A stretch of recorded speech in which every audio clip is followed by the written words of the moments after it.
need it. Let's go. The guy.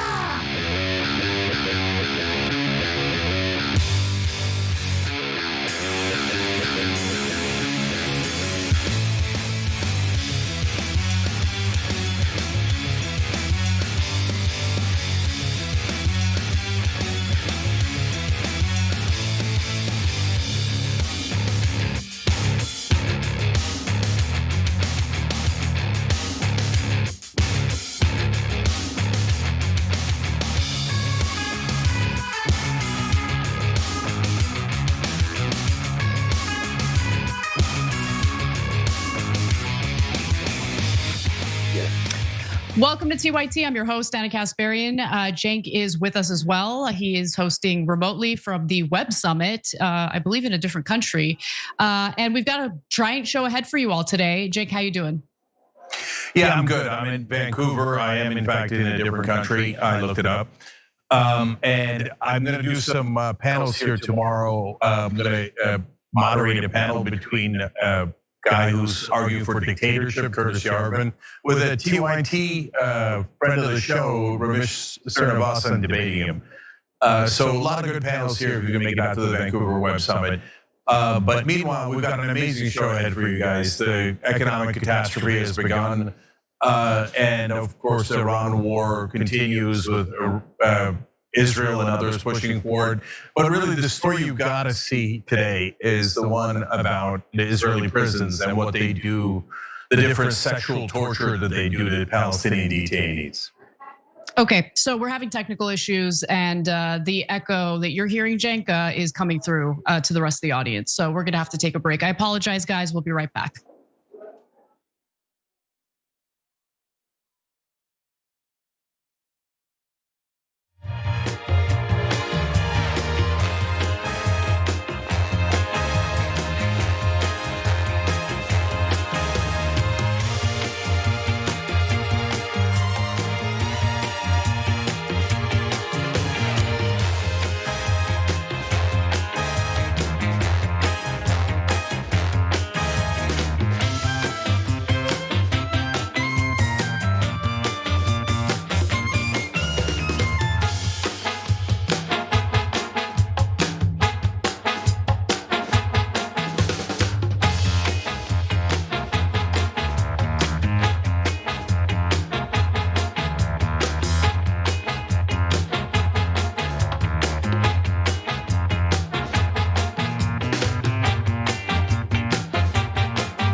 Welcome back, everyone. Anna Kasparian with you. We are still having technical difficulties with Cenk joining us from a remote location. So we're going to at least do the first segment without him, and hopefully we can figure it out after this segment is over. But why don't we just get started, since we've already wasted a ton of time. I want to get started with, what happened over at the Politico conference today. Let's get into it. Where were you when our people were pulling their children out from the rubble? The moms that you invited into our country. How can you say they're good enough? You know what I mean? And then invite them to come bomb our people. Shame on you! Shame on you! As you just saw from that video, an Iranian American confronted exiled Iranian and self-described crown prince Reza Pahlavi for egging on the war against Iran, which has already killed thousands of Iranians and has essentially done nothing to liberate the people of Iran, something that Pahlavi purports to want to do, when in reality he wants to serve as the monarch of Iran, even though he hasn't been in the country since 1979. When he and his father were exiled from the country.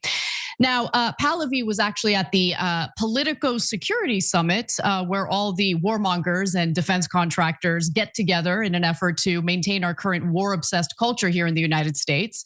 And before we move on any further with some of the other videos and statements from Reza Pahlavi, let me just note that Politico essentially drew a line in the sand when it came to their reporters and to their staff. Essentially, they argued this publication is pro-Israel, period. No criticism of Israel will be allowed. I'm not kidding. That is what the workers over at Politico were informed about. And so you can imagine the people behind this security summit absolutely love the fact that we have entered a ridiculous, nonsensical war against Iran, which is totally wrecking the global economy, but more importantly, is killing innocent people. And we still don't know what the next steps are because we are led by a buffoon. But nonetheless, Pahlavi was at this Politico Security Summit, and he was a little bit critical of President Donald Trump and his handling of this war. Let's take a quick listen to what he had to say.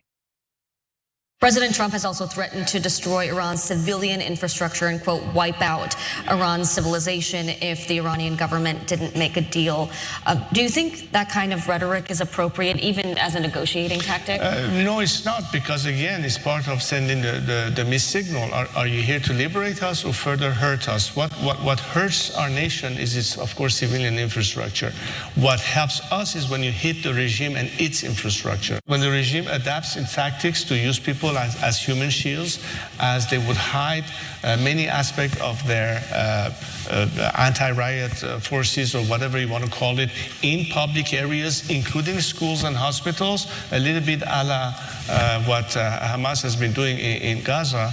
Sometimes it's very, very difficult to have precision targeting without having every now and then these instances. It's very sad, but it's war, it's conflict. The sooner we put an end to this regime, the sooner we can in fact preserve more innocent lives from being destroyed in my country. Is he seriously trying to recycle the IRGC is using Iranians as human shields argument, which is totally unfounded? And I'm gonna dive into that in just a second, but let me just begin with the beginning of what you heard there from Pahlavi, because he said, or he questioned Trump's motives here. Are you here to liberate us? So look, the last time I did a story on this charlatan, Rachel, the Persian princess, or what is it called? The Persian Jewess, as she goes by on X, was so offended that I'm against the idea of installing a monarch in a sovereign country. And she was so offended that I clowned him that she decided to dox my husband. So Rachel, I hope this doesn't offend you too much, you dictator-loving piece of crap. But with that in mind, let me move forward on what he says about, well, is the US interested in liberating us? Liberating whom exactly? Because you're quite liberated living here in the United States. You've been living in the United States since 1979. You live a privileged life The idea that Reza Pahlavi needs to be liberated is laughable to me. But let's talk about the Iranian people, because I actually care about the Iranian people and what they've been going through. And it's a diverse society. Some absolutely loathe the IRGC. We don't know what percentage of the current Iranian society feels that way. Some are loyal to the IRGC. But the idea that the United States of America, which is closely aligned with Israel, the country that convinced Trump to enter this nonsensical war, has no interest in liberating anybody. The fact that Reza Pahlavi, I mean, at first I thought, no, this guy is a charlatan. He knows that the Iranian people will not be liberated by what the United States would do if we enter a war with Iran. Like he knows. He wants to be installed as the monarch, so he's pretending like this is about liberation. But no, I'm starting to think that Reza Pahlavi is literally dumb enough to think that a country aligned with Israel that wants to turn Iran into a failed state so they can, pursue their border expansion policy unchallenged. The idea that they actually would give a damn about the liberation of the Iranian people is insane. And it again goes to show you how ill-informed, gullible, and naive Reza Pahlavi happens to be. Now let's talk a little bit about the argument that the IRGC is using Iranians as human shields. Number one, citation please. Number two, were the little girls in the Manab Elementary School that were slaughtered in the opening salvo of this war by the United States with the use of Tomahawk missiles, were those little girls being used as human shields? Were they being used as human shields when a second strike happened and then a third and a fourth strike happened on the Manab Elementary School? Because as far as I know, not a single IRGC member was killed in those strikes. A lot of little girls, a lot of kids, and a lot of staff from that elementary school were killed, however. And it's interesting because people like Reza Pahlavi never talk about that. They never talk about the innocent lives lost in this war that he's been thirsting for. Because homeboy, who hasn't been in the country for 47 years, thinks that he's entitled to a monarch role in Iran. Please. The reality is that the regime, love them or hate them, I don't care what you think about them, but the facts are the facts, okay? I don't believe in living under a theocracy, clearly. I believe in the kinds of liberties that we have here in the United States. So let me be clear about that. But nonetheless, the idea that the IRGC has been using Iranians as human shields is totally unfounded. The reality is that Tehran was evacuated for the most part in the lead up to this war. And luckily that was the case because the death toll would be much, much higher given the number of bombs both Israel and the United States has dropped on Iran. So just to give you a sense, right now the current death toll is at around 3,600 since February 28th. So since the beginning of this war. Okay, that's a lot of people, by the way. I think 3,600 people getting killed, that's a lot of people. But let's compare the death toll to the number of bombs dropped on Iran since February 28th. And by the way, the citation for this is from the American Jewish Committee. The American Jewish Committee, which loves this war, wanted this war. So they have no reason to exaggerate anything, right? When it comes to the number of bombs the US and Israel dropped on Iran. So let's take a look at what they've cited. Over the course of the 40-day campaign, meaning the war prior to the actual ceasefire taking effect, Israel conducted more than 10,800 strikes on over 4,000 targets. But they're not done yet. The Israeli Air Force dropped over 18,000 bombs in more than 1,000 waves. And then, of course, you have the United States, which carried out approximately 13,000 strikes on allegedly Iranian military targets. So that's where the bias comes in, because as we know, the United States didn't just drop bombs on military targets. The United States targeted civilian infrastructure. In the opening salvo, as I mentioned earlier, they targeted that elementary school, killing 168 children. Dozens more staff members and employees at that school were also slaughtered as a result of those strikes. So the idea that anyone is using civilians as human shields is laughable to me. But here's Reza Pahlavi recycling Israeli talking points justifying the slaughter of innocent people. And this is the guy who wants to be the leader, the ruler of Iran? Please. Okay. Don't get upset, Rachel. Don't get upset. It's just that he's a charlatan. He needs to be called out. Okay. So he says that the United States and Israel should continue airstrikes, by the way, and other attacks on Iranian targets until Iranian citizens, in his mind, feel empowered to take to the streets and protest and topple the IRGC. Okay. The guy is totally delusional. You know what happened in Iranian society following our attacks against Iran? People rallied in support of the IRGC. It unified the country because even the harshest critics of the harshest critics of the IRGC understand that this war isn't simply about the IRGC. It's about the future of Iran. It's about the survival of Iran. They understand that.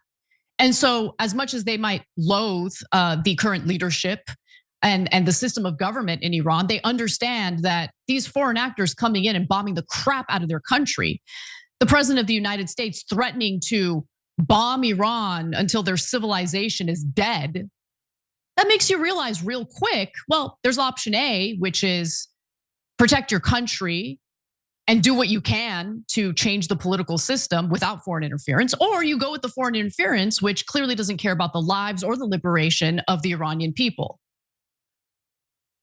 Rachel's living in New York City. Homegirl's a doctor. Her husband's a doctor. You're good, girl. You're good. You're good. So what do you get out of cheering for the bombing of your homeland as you're living your cushy ass lifestyle in New York City? Can you explain that to me, Rachel? By agreeing to a ceasefire and talks with the leadership in Tehran, Trump was sending mixed signals that could ultimately entrench the regime, Pahlavi said during this Politico event. Quote, now that you have a wounded beast, he's referring to the IRGC, this is not an opportunity that you should let go to finish the job and get it over with. I'd like to get you over with, okay?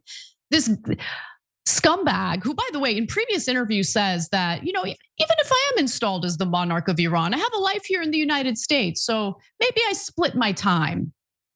Does that sound like someone who has any interest in what's best for the Iranian people? Or does it sound like a guy who's only interested in himself and what could benefit his ambitions in political leadership? He also made some questionable statements about DNA, saying that should diplomacy be given a chance? Of course it should, he said dismissively.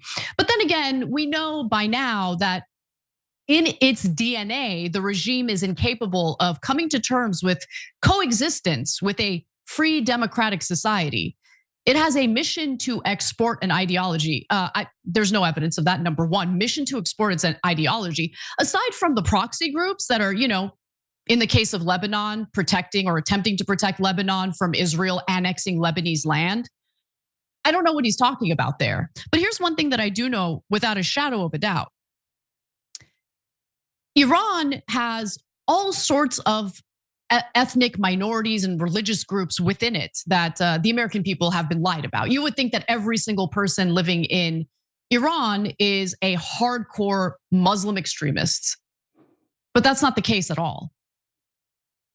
Armenian Christians are a protected minority in Iran.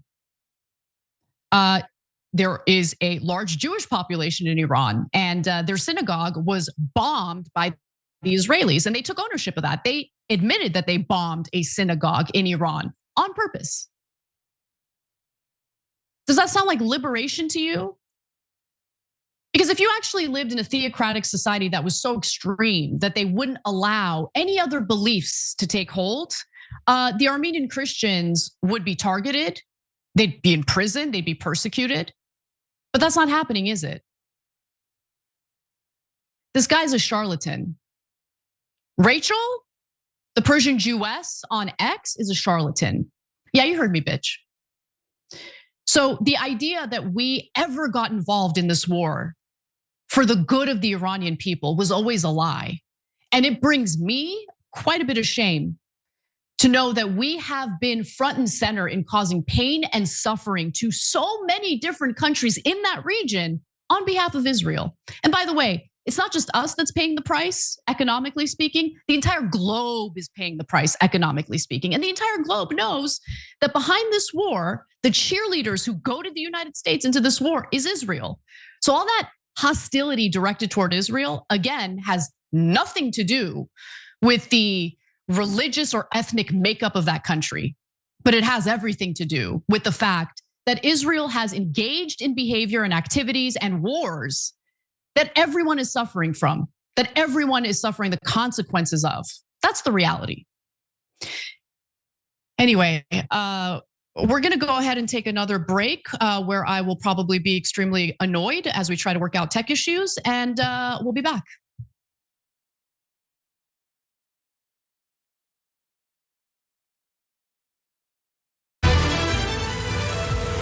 Hey, Andrew, what's up? Hey, Cenk, you ready to make the switch? Yeah, I guess. I promise it's easy, universal, basic, and you get income. Yeah, you keep saying that.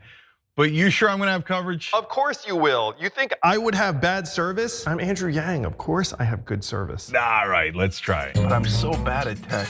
So, wait. Should I do this thing of the hashtag business? Andrew, you're still on, right? Yep. Oh, I see it.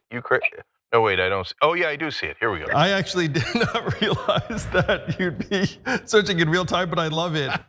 How much do people actually normally say? Yeah, the average American is gonna save between $500 and $1,000 a year on Noble. Yeah, no. You know what I'm gonna do, Andrew? Are you ready to become a Noble member? The two buttons are do it and go back. There's no going back, we're doing it. We're doing it. Here we go, Noble Mobile.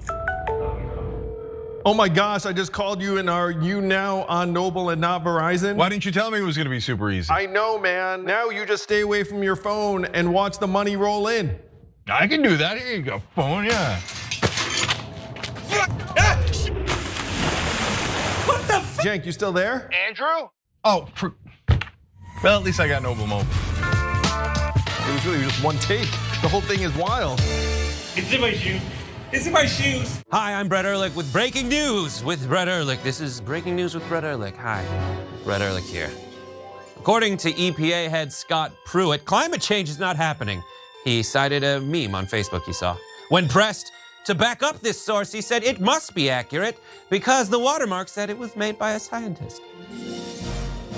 So, your move, Truth.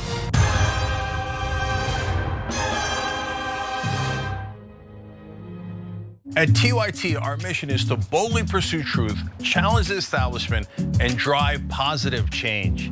At a time when corporate capture of our media, our government, and our politics is nearly absolute, everyday working people need a champion to fight for them and to push back against the powerful interests that threaten our democracy itself.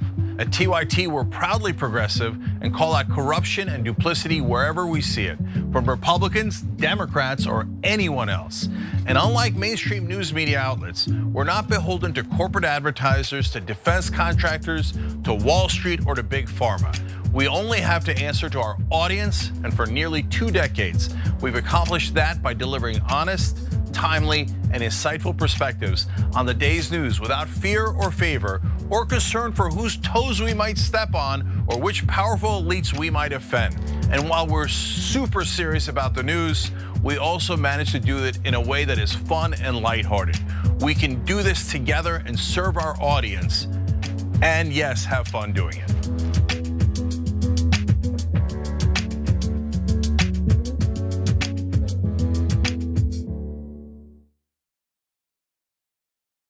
You are the media revolution. You are much needed. TYT, TYT.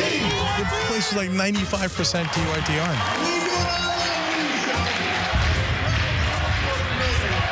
You guys, the Young Turks, which is my favorite channel, we're getting that message out. Cenk and the Young Turks do an extraordinarily good job. No matter what mainstream media says, you have to listen to the Young Turks. All the people who support us on the internet, that's what gives us strength. That's what allows anyone who was in there who was undecided to think one side seems to be winning, they seem to have a bigger army. There might be a reason for that. So thank you guys.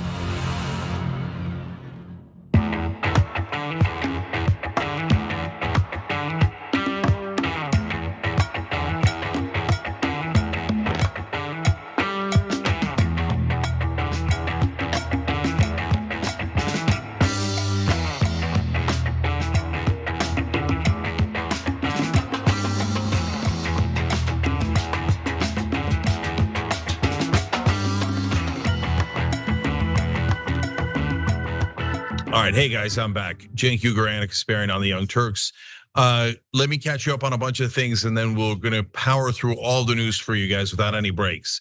So first off, Ro Khanna is gonna be on with me on Friday. He's gonna guest host. So Representative Ro Khanna in the first hour on Friday, guest hosting with me. So make sure you're checking that out at 6 o'clock Eastern. I'm at the Web Summit in Vancouver. Check that out if you're in Vancouver over the next couple of days. I'll be in South by Southwest London soon. That's in the first week of June. So we're giving away some free tickets there. So make sure you check that out. tyt.com/London. If you're in London, tyt.com/London. Get a free ticket to there. And I want to thank someone who just joined, and that's Free Spirit 52. And Rosa Roscoe, thank you for gifting a membership on YouTube. And then Anna, you've got a Noble Mobile. Yeah, it's not grounded. Okay, so look, mobile? Yeah, I can do that. Okay, so guys, somebody wrote in on Super Chat here, Mustafa Job 99302. These Noble Mobile signals are too strong. I'm not sure if that's a reference to something that happened today, but bottom line is, yeah, my Noble Mobile works perfectly here in Vancouver, in LA, everywhere I've gone. I've gone in dozens of cities. It's basically on the T-Mobile line. And if you switch, you usually pay in the 30s. That's what I pay. Most you could pay is $50. You get cash back for if you don't use all of your data. So tyt.com/switch, tyt.com/switch, and you're gonna get $40 off your first month right now if you do that. tyt.com/switch. All right, Anna, what's next? All right, let's talk a little bit about what we're experiencing with the economy, because reports are out and things are not good. This is just the tip of the iceberg. You're not considering the financial impact of this war on Americans. Iran cannot have a nuclear weapon. What about the pressure on Americans and prices right now? Every American understands. Americans, how they're feeling about every American. Are you listening to me? Every American understands. If the stock market goes up or down a little bit, the American people understand it. Apparently, the economic suffering of Americans has not been a factor in persuading Trump to end the war and make a deal as quickly as possible. And for Americans who are hoping that the Federal Reserve will cut interest rates further, well, now, thanks to a new Labor Department report showing that inflation has ticked up to 3.8% in April, unlikely the Federal Reserve is going to cut interest rates. In fact, they're having conversations about raising interest rates. Cenk, your 2 cents. Yeah, I got 2 things out of this. Number one, obviously Trump doesn't care about what happens to you guys at all. It's not even a consideration. The Israeli donors are 1 billion times more important than you guys. And I'm gonna show you the price of flights and how much they've gone up in a minute, and the devastation that we're feeling on behalf, because we're all forced to kneel to Israel. But the second part of it, guys, is potentially more devastating. What is Trump's comments harbinger of? As what's next? Are we gonna go further into the war? So we'll talk about that as well. Go ahead, Anna. So as you heard in that video earlier, Trump seems to genuinely believe that this war is about nuclear weapons. I thought he was playing along with the Israelis in regurgitating their cover story, because we all know the Israelis really want regime change or a failed Iranian state. But no, Trump really thinks, oh, we need to be worried about Iran's enriched uranium. And so he insists on moving forward with this war. So the Wall Street Journal notes that it's had a huge impact on our economy already, and this is just the beginning. This is the tip of the iceberg. So the figures reported by the Labor Department surpassed the previous month's reported increase of 3.3%. Economists polled by the Wall Street Journal had expected inflation of 3.7%. And as I mentioned, the Labor Department report indicates that April's inflation ticked up to 3.8%. So the April increase was the highest in 3 years. I remember what inflation was like in 3 years. It was crushing the American people, and it was related to supply chain disruptions and corporate greed from the COVID pandemic recovery. However, the largest factor contributing to the current inflation is, of course, the war against Iran and its impact on energy prices, which accounted for over 40% of the month-to-month increase in inflation. Energy was up 18% from a year earlier. Within that, gasoline was up 28% and fuel oil jumped 54%. And remember, guys, higher gas prices, higher energy prices typically translate to higher transportation, not just transportation of people, but also transportation of goods and certain things that we need, like food and clothing. And the Wall Street Journal also notes that natural gas prices have already pushed up fertilizer costs. It's a real double whammy here because fertilizer costs have been pushed up by the fact that a third of the world's fertilizer is transported through the Strait of Hormuz. And right now that's a real choke point when it comes to the global economy because of Iran's control of it and the US blockade of the Strait of Hormuz. And so fertilizer is going to be more expensive, not only due to fuel costs going up, but also due to the fact that there's that chokehold situation taking place. The Trump administration had planned to temporarily reduce tariffs on beef imports in an effort to bring down prices. But Cenk, you're gonna love this so much. By love, I mean absolutely loathe. It does reinforce an argument you've been making over and over again on this show for many, many years, which is the fact that we are controlled by moneyed interests. So as a result of Trump's proposal there about tariffs, here's what happened. After an outcry from some congressional Republicans and cattle ranchers, the Trump administration said it would delay that plan. He does have one other possible solution, and it would be an uphill battle. But before we get to that, Cenk, tell us a little more about how much the cost of flights is increasing. Yeah, so that's gone up 21%, and I felt it. I'm having to pay it over and over as I travel.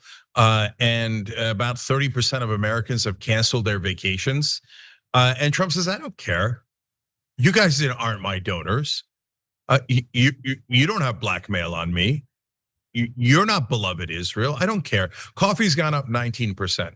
Vegetables overall have gone up 12%. Tomatoes in particular have gone up 40%. So before on the show, we talked about leading indicators and lagging indicators.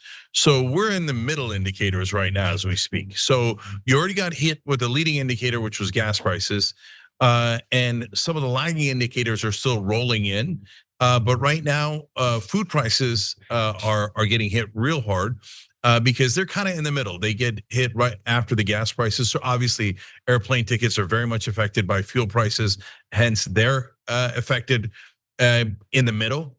So the middle has just begun. So gas prices is the beginning, then all of this inflation, and then the rest of the catastrophes roll out from here. And this is based on a ludicrous, insane market that believes that the war is almost over. So once they realize the war is not over, the oil prices are going to skyrocket, and everything you're seeing here is going to greatly amplify. So if you thought it was bad that your plane tickets have gone up 21%, buckle up and brace for impact, because it's gonna get much worse. And the other thing I heard from that clip is, it doesn't look like Trump has any intention of wrapping this up. He keeps talking about, the stock market's gonna go down, could go down further. If he was gonna end the war, he'd never talk about the market going down. He'd talk about how it was gonna go up. And so I'm really worried that what's in his mind right now, based on what he said over the last 2 days, is, no, this is no big deal. The markets are up. Everything's gonna be fine. Everything's gonna be fine. We're gonna go back in. And that's because Israel has them by the testicles. And yeah, they're squeezing super hard, and Israel 100% controls America. They're squeezing harder than an IDF soldier in one of those Israeli prisons, to be honest with you. Yeah. Anyway, just to give you guys a sense of just how bad gas prices already are. So let's go to graphic 6 here. So the average nationwide cost of 1 gallon of regular unleaded gasoline is roughly $4.50, compared with $3.14 a year ago, according to AAA. And just a side note, since we live in California, Cenk, we're already paying over $6 a gallon for gas because gas is typically higher. The cost is higher in California. But it's about to get a lot worse for Californians specifically. You wanna know why? because we don't have the refineries necessary to refine the oil that we're producing here, right? It's a California thing. We don't want refineries. We care about the environment, yada, yada. We just got our last shipment of oil from the Middle East. So we're about to suffer a significant shortage. And that on top of the insanely high gas tax that we have in California, coupled with the federal gas tax, pretty bad, pretty bad. But Trump has floated the idea of potentially suspending the federal gas tax. Now, will he be able to accomplish that? He can't do it unilaterally. He would need Congress to act. And it looks like Congress isn't really as open to it as you would think, okay? So Axios explains that Trump does have an uphill battle on that objective. Republican lawmakers, including both Democrat and Republican lawmakers in the Senate and the House have been open to the idea. For instance, you have Senator Josh Hawley promising legislation to make this a reality. Then you have some buy-in from Democrats like Senator Mark Kelly and Kentucky Governor Andy Beshear. Not that he matters that much. He's not going to be able to vote on it, but maybe he's applying pressure to Democrats in Congress to, make good on what Trump is trying to accomplish by, suspending the gas tax. However, then you have the Senate Majority Leader, John Thune, who seems like he's not so open to the idea. So Thune told reporters the following: "I've not in the past obviously been a fan of that idea. So let's just pause and acknowledge the fact that maybe for the first time in my adult life, I've come across a statement from a Republican lawmaker against repealing taxes." Now, of course, these are regressive taxes that affect Americans who are already struggling with this terrible economy. So maybe he doesn't care about it that much. But he says that, but I've got some colleagues out there who think that it's a good idea. So we'll hear them out. But then he notes the revenue loss and how it would hurt. Apparently, we have a highway trust fund, which I'm shocked by, Cenk, because our infrastructure is garbage. But nonetheless, we have some sort of highway trust fund, and the gas tax is what contributes to that fund. So the research firm Clearview Energy Partners said a hypothetical gas tax waiver from May 15th through November 30th would cost nearly $14 billion.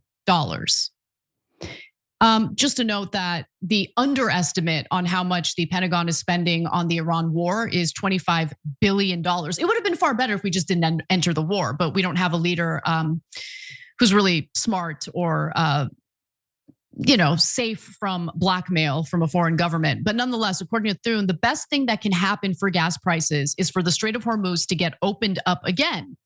And Senate Minority Leader Chuck Schumer tends to agree. He's calling for an end to the war. Let's take a look at what he had to say.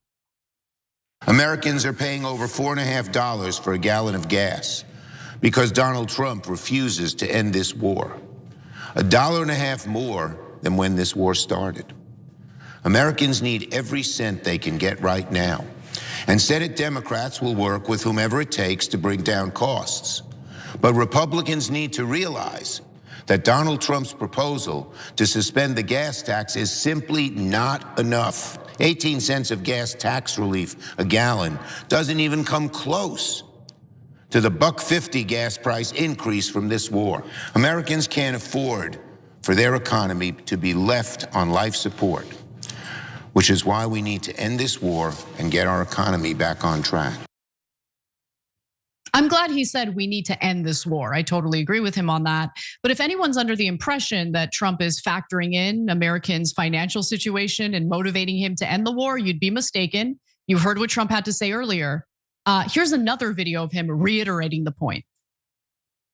To what extent are Americans' financial situations motivating you to make a deal? Not even a little bit. The only thing that matters when I'm talking about Iran, they can't have a nuclear weapon. I don't think about Americans' financial situation. I don't think about anybody. I think about one thing. We cannot let Iran have a nuclear weapon. That's all. You heard it from the horse's mouth, okay? He doesn't think about Americans' financial situation. And it shows. Cenk, back to you. Yeah, so look, there's two elements to this. One is how painfully stupid Donald Trump is. Even if you don't care about America's financial situation, which he most certainly doesn't, at least be savvy enough to say that you do, and it breaks your heart, and you're really worried about it, but we need to do this, blah, blah, blah, blah, right? But he doesn't, because he's a moronic billionaire who was handed money by his dad, and he blew that, and then by his second dad, Jeff Zucker at NBC. Yeah, and then he's now handed money through crypto scams by every criminal and country in the world. And so that's how he makes his money, by being a corrupt scam artist. But he's not even that good at it. That's what's so frustrating, right? Like our situation got so bad that the country was so desperate because how sick the establishment is that they trusted this obvious two-bit con man instead. So he's dumb enough to say he doesn't care about you. But the second part, Anna, I don't think, no, it's not just dumbness. No, to me, his concern about the nuclear weapons is utter horse crap. I don't believe him at all. At not 1%. He told us the nuclear facilities were utterly destroyed earlier in the first war we did with Iran. And he said we were totally past the nuclear issue. He's bringing the nuclear issue back up because it's the easiest way to scare the 80-year-olds that watch Fox News. And to be honest, I've seen new polling showing how much people still watch mainstream media. It's not just 80-year-olds watching Fox News. Tons of people still get totally brainwashed and manipulated by local television, radio, and cable news. And those people, they don't know anything because the cable news and all of mainstream media 100% do propaganda for Israel. So all they don't have any idea how bad it is right now. And so Trump, and they have no idea that, no, we said we destroyed the nuclear facilities. What the hell are you talking about? What are you talking about with the nukes? No, he doesn't care about that. He's only using that because, to me, at this point, it has become completely obvious that Israel has blackmail over him. Because there is no other explanation for, I will purposely and obviously destroy the US and world economy on my own watch, destroy my own legacy. I'm in the low 30s and I'm gonna drive it into the 20s, and I'm gonna make sure my party loses and my legacy is seen as a miserable failure. There's only one reason why you would do that. If the alternative is worse, and the alternative is the blackmail that Israel very likely has on Donald Trump, that is why we're all being forced to go into this war. And it's, guys, Can we like maybe, do you think this country has the capacity to maybe, I don't know, raise political leaders who aren't disgusting perverts? Is that possible? Do you think we can maybe accomplish that? Why does our political system seem to attract or incentivize the scummiest, most disgusting people to want to be part of it? Well, I know the reason why. The two things we talk about all the time. One is the donors want the least moral, and by the way, least intelligent blank slates they could find. Hey, who's a total moron who has no moral compass at all and will do exactly as we order him to do? Well, if that's what you want to order, George W. Bush is perfect. Donald Trump is perfect. All of these empty suits, Chuck Schumer, Hakeem Jeffries, Mike Johnson, you think those guys are smart? They're some of the dumbest, most immoral people in the country. They're the ones who raised their hand and said, I'll work for money, I'll sell out Americans. You're a foreign government, you're corporations, I'll sell you out. I mean, I'll support you and I'll sell Americans out. So then the media comes in and goes, oh, the incumbents are great. They have such important experience and they could do a terrific job of kissing Israel's ass. And they're the greatest, right? And they lie to you and lie to you and lie to you until they trick your 85-year-old grandmother to vote for an establishment Democrat or Republican who's gonna drive you into one of Israel's wars, rob you of all your money, give it to ExxonMobil, give it to Pfizer, give it to Israel, and make sure that your prices go up. You think Chuck Schumer's against the war? He's not against the war. Israel loves this war, so Chuck Schumer loves this war. He's just playing politics. They haven't done a single thing to end this war, not a single thing. So now we were gonna get cuts at the Fed on interest rates. We're not getting that anymore. In fact, they'll probably raise interest rates, which will then hurt the economy even more because inflation is already out of control and we just hit the iceberg. We just scraped the iceberg. Wait till we get a breach in the hull, right? So guys, the reason my hair's on fire is because I swear to you that you don't realize the economic catastrophe headed our way if we go back into this war, and it's now almost not an if anymore. Trump keeps talking about, oh, the market could go down 20 or 25%. I thought oil prices were going to get to 150, 200, 99 is not that bad, he said today. First of all, 99 is bad. That's why we have the inflation that we have now. And on top of that, he's going back in. So that's why he's saying, yeah, oil's going to go up to massive numbers. The market is going to crash. I can't stand the idiocy of Wall Street. I mean, today prices skyrocket, gas is through the roof, and those morons are still buying. They're still buying. They're the dumbest people in the world. So, okay, guys, here's a marker for you. Me versus all of Wall Street. And I'm gonna tell you right now, all of Wall Street is dead wrong, and that market is gonna crash like we haven't seen in our lifetimes. Maybe they know something we don't know, Cenk. It coming. No, hold on though. Maybe they know something we don't know, right? So there's been a lot of insider trading taking place. So all the people propping up the markets right now, maybe they know when it's time to sell. I mean, maybe they're privy to information. And look, we know insider trading is happening. We know that the markets, there's funny money, there's all sorts of weird stuff taking place. The people that I worry about are normal people who are not, day traders, who are not involved in, managing people's money or any of that stuff. I'm worried about people who are dutifully contributing to their retirement accounts, doing everything right, and then they get screwed in the end anyway. And by the way, this is a side note, but it's an important side note. This is why maintaining and protecting, and in fact, bolstering our Social Security program is essential. Because that is the only retirement money that is not tied to risk, that is not tied to the stock market. It's fixed income that our retired people here in the United States can benefit from once they're ready to retire. I mean, if you do away with that, all of our retirement is just, it hinges on the stock market, which is totally distorted right now. Yeah, so look, I hate to say this to you, but I think your 401ks are gonna get obliterated. Because to Anna's point, will some rich people lose a lot of money when the market crashes? Yes, okay. But a lot of them will know when to sell and then when to rebuy and when to take advantage of this opportunity, as they'll call it. You and your 401k will not have that opportunity.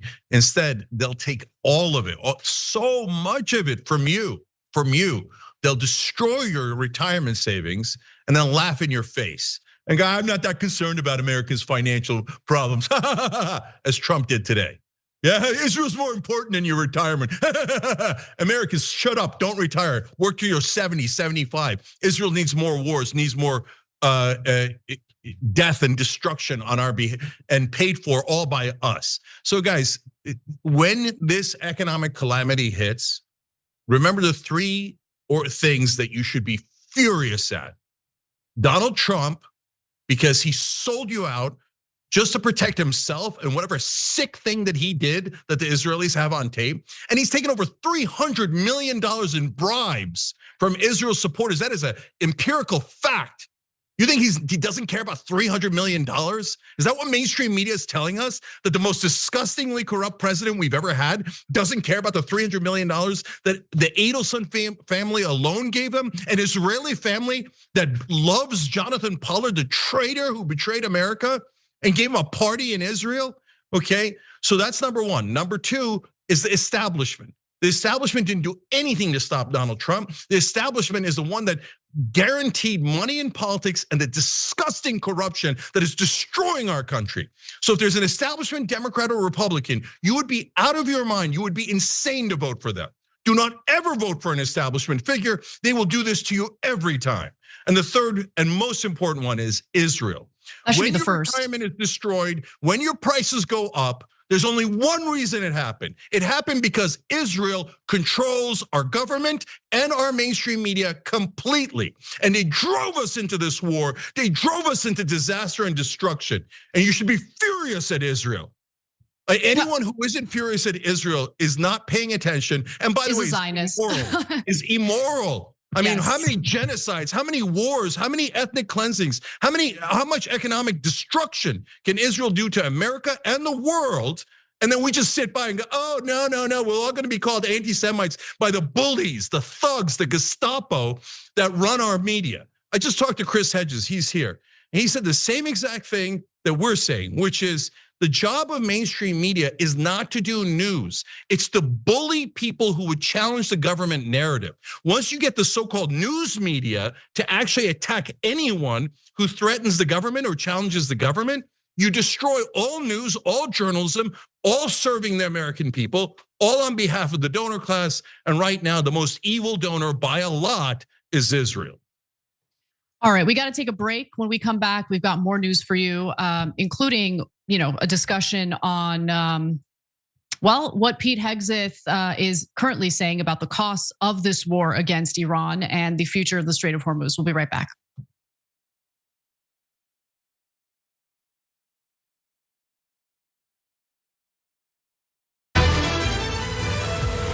Hey, Andrew, what's up? Hey, Cenk, you ready to make the switch?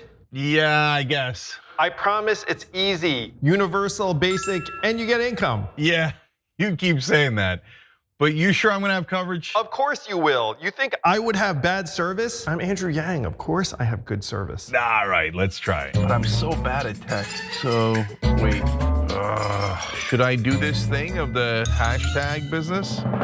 Andrew, you're still on, right? Yep. Oh, I see it. No, wait, I don't see. Oh, yeah, I do see it. Here we go. I actually did not realize that you'd be searching in real time, but I love it. How much do people actually normally say? Yeah, the average American is gonna save between $500 and $1,000 a year on Noble. Yeah, no. You know what I'm gonna do, Andrew? Are you ready to become a Noble member? The two buttons are do it and go back. There's no going back, we're doing it. We're doing it. Here we go, Noble Mobile. Oh my gosh, I just called you and are you now on Noble and not Verizon? Why didn't you tell me it was gonna be super easy? I know, man. Now you just stay away from your phone and watch the money roll in. I can do that, here you go, phone, yeah. What the Cenk, you still there? Andrew? Oh, well, at least I got Noble Mobile. It was really just one take. The whole thing is wild. It's in my shoes. It's in my shoes. Hi, I'm Brett Ehrlich with breaking news with Brett Ehrlich. This is breaking news with Brett Ehrlich. Hi, Brett Ehrlich here. According to EPA head Scott Pruitt, climate change is not happening. He cited a meme on Facebook he saw. When pressed to back up this source, he said it must be accurate because the watermark said it was made by a scientist. So, your move, Truth.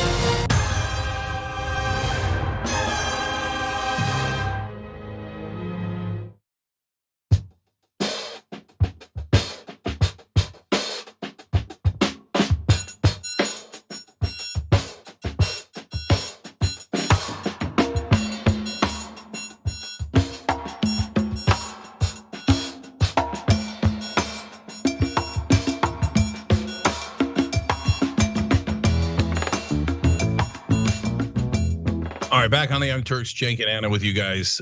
Sid Life 365 is a YouTube member. He wrote in, human life means nothing, Anna.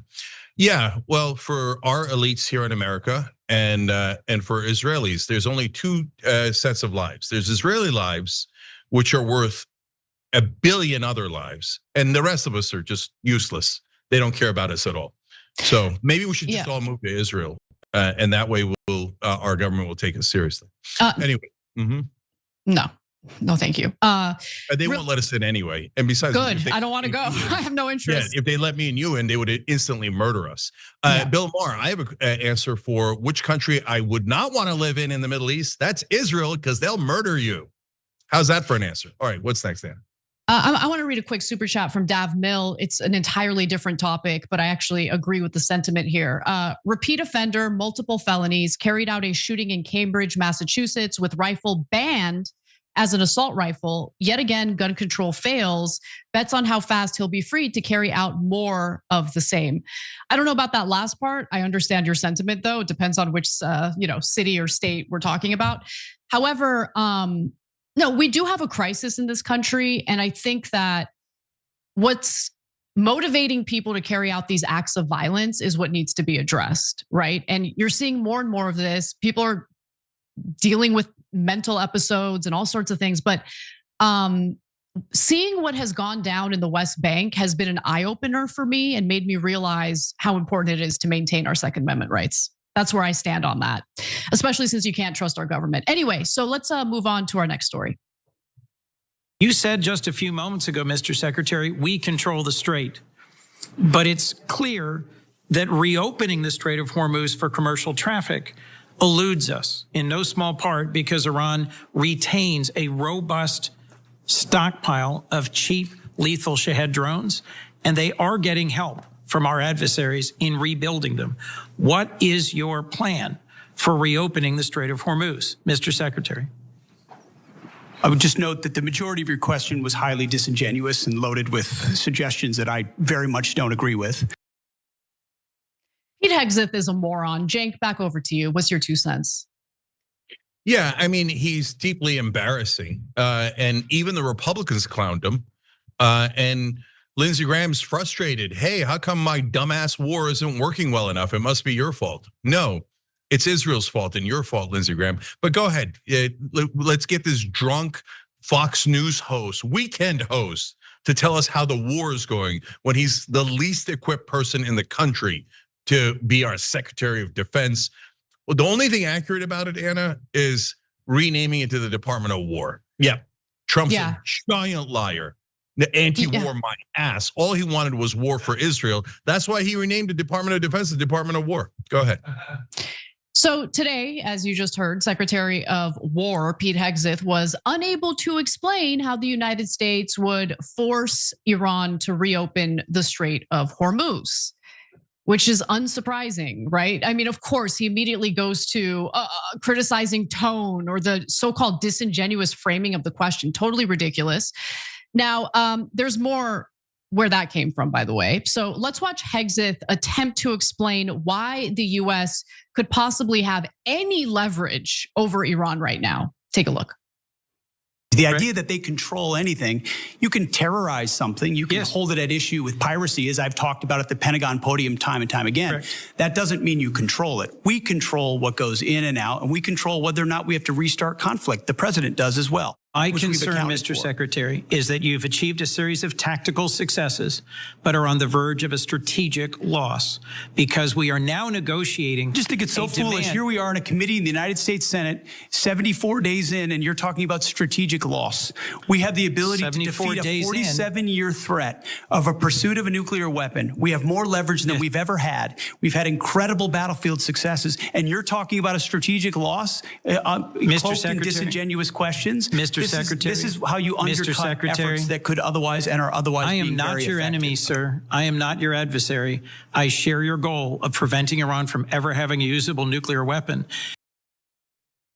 I want Iran to have nukes. I want Pakistan to give Iran nukes right now. That's what I want. I want this to end. No one is worried about Iran's nukes. No one. Coons isn't worried about it. Hegseth isn't worried about it. Israel isn't worried about it. No one in the United States is worried about nukes. It is a freaking cover story to scare Americans into agreeing to enter a war that has been devastating for our country and the global economy. God, I can't stand the fact that we are being ruled by the dumbest people in the country right now. Pete Hegseth is clearly one of the dumbest people in the country. Oh, Iran doesn't control the Strait of Hormuz. We control the Strait of Hormuz. Sure, buddy, sure. Go ahead and tell yourself that, you freaking piece of crap. I don't know what to do about this, Cenk. This is going on and on and on. All of us are suffering from it. And the people who get to make the decisions about where we go from here is the idiot you just heard from. Yeah, so wow. There's actually two idiots you just heard from. Chris Coons, the reason why he said to Hegseth, he panicked there. He's like, okay, I'm so sorry. I'm so sorry. I know you're doing the war for Israel. And so I'm so sorry. I'm not your enemy. I'm not your enemy. Yeah, I know.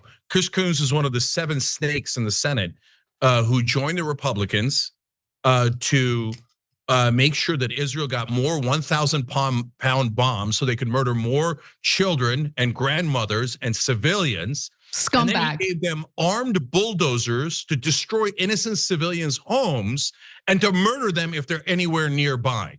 That's why I told you, it's not just Trump, it's the establishment, the uniparty. They love and support their donors. And right now, the #1 donor class in the country is Israel. So Chris Coons also wants the war. Now back to Hexit. We're controlling the strait. That's what this moron is saying. This pathetic excuse for a human being is saying, we don't control the strait. Why do you think oil is at $100 an hour? I'm sorry, $100 a barrel. Well, and it's gonna go much, much higher if we keep going in. Why aren't we already done? He's like, oh, we're only 74 days in. You told us it was gonna take 2 to 4 weeks. I remember when you said that. Now he's like, it's only been 74 days. Now, as you'll see later in the program, both the Israelis and the Americans are saying it could take 3 months, it could take 3 years. You all have to shut up and take it because we bow to Israel, is what Hexit is saying. And Coons is like, I'm sorry, I will bow. I'm not your enemy. I love Israel too. Okay, yeah. This is pathetic. The Strait of Hormuz is not ours. We do not control it. Pete Hexit is 100% lying. Prison. I want to see this. He should be in prison. Okay, all of these people, okay, who have engaged in this illegal war to the detriment of the American people should be in prison. They should be prosecuted for their war crimes. They should spend time in prison. Anyway, so there's even more. So later in this hearing, Senator Chris Murphy challenged the Trump administration's insistence that Iran will eventually capitulate to our economic pressure. Take a look. Can you just confirm for the committee that there is not a military mechanism or means to reopen the strait? There most certainly are military means by which we could open the strait, both targets on land and also with what we do with our naval capabilities, not to mention our naval blockade. Why haven't you done, if that's true and that's not what has been testified to us in private briefings, why haven't you done that already? Ultimately, a preferred long-term approach would be a deal where they open it up. Your own intelligence estimates, as has been reported, suggest that in fact, the Iranians are in a position to hold out for potentially years. This is a high-risk strategy to hope that this economic pressure will eventually cause them to voluntarily reopen the strait when there's plenty of evidence from military history to show that countries that are being attacked or invaded or occupied are actually willing to put up with a whole lot of economic misery in order to preserve national pride. Well aware, we understand all of those historical case studies, and it's not just economic pressure. There's military pressure, diplomatic pressure. We certainly have a lot more military pressure we can bring to bear if the president were to choose to do so. You are a drunk moron, okay? A weekend Fox News anchor. That's what you are, Hexit. Okay, there isn't a military option. And by the way, I'm not a military expert, okay? I'm not just pulling this out of my ass. I actually care about what the options are. So I research like crazy, and based on what colonels are saying, okay? Daniel Davis, we're gonna have him on the show tomorrow, and I'm gonna ask him about this, about the military option that allegedly exists. It doesn't exist. Our soldiers would be slaughtered. There isn't a military option. And by the way, Colonel Douglas McGregor says that. Colonel Daniel Davis says that. If there were a military option, you don't think we would have deployed it by now? And the whole notion of economic pressure working to get Iran to capitulate to our demands, we've been applying economic pressure against Iran for decades, and it hasn't worked. This is a dumb war, and we need to find a way to get out of it now before more damage is done to, by the way, the global economy, yes, but also to us Americans. Why are we suffering to fight a war on behalf of a foreign country? Insane, Cenk, absolutely insane. Yeah, one last thing that's really important.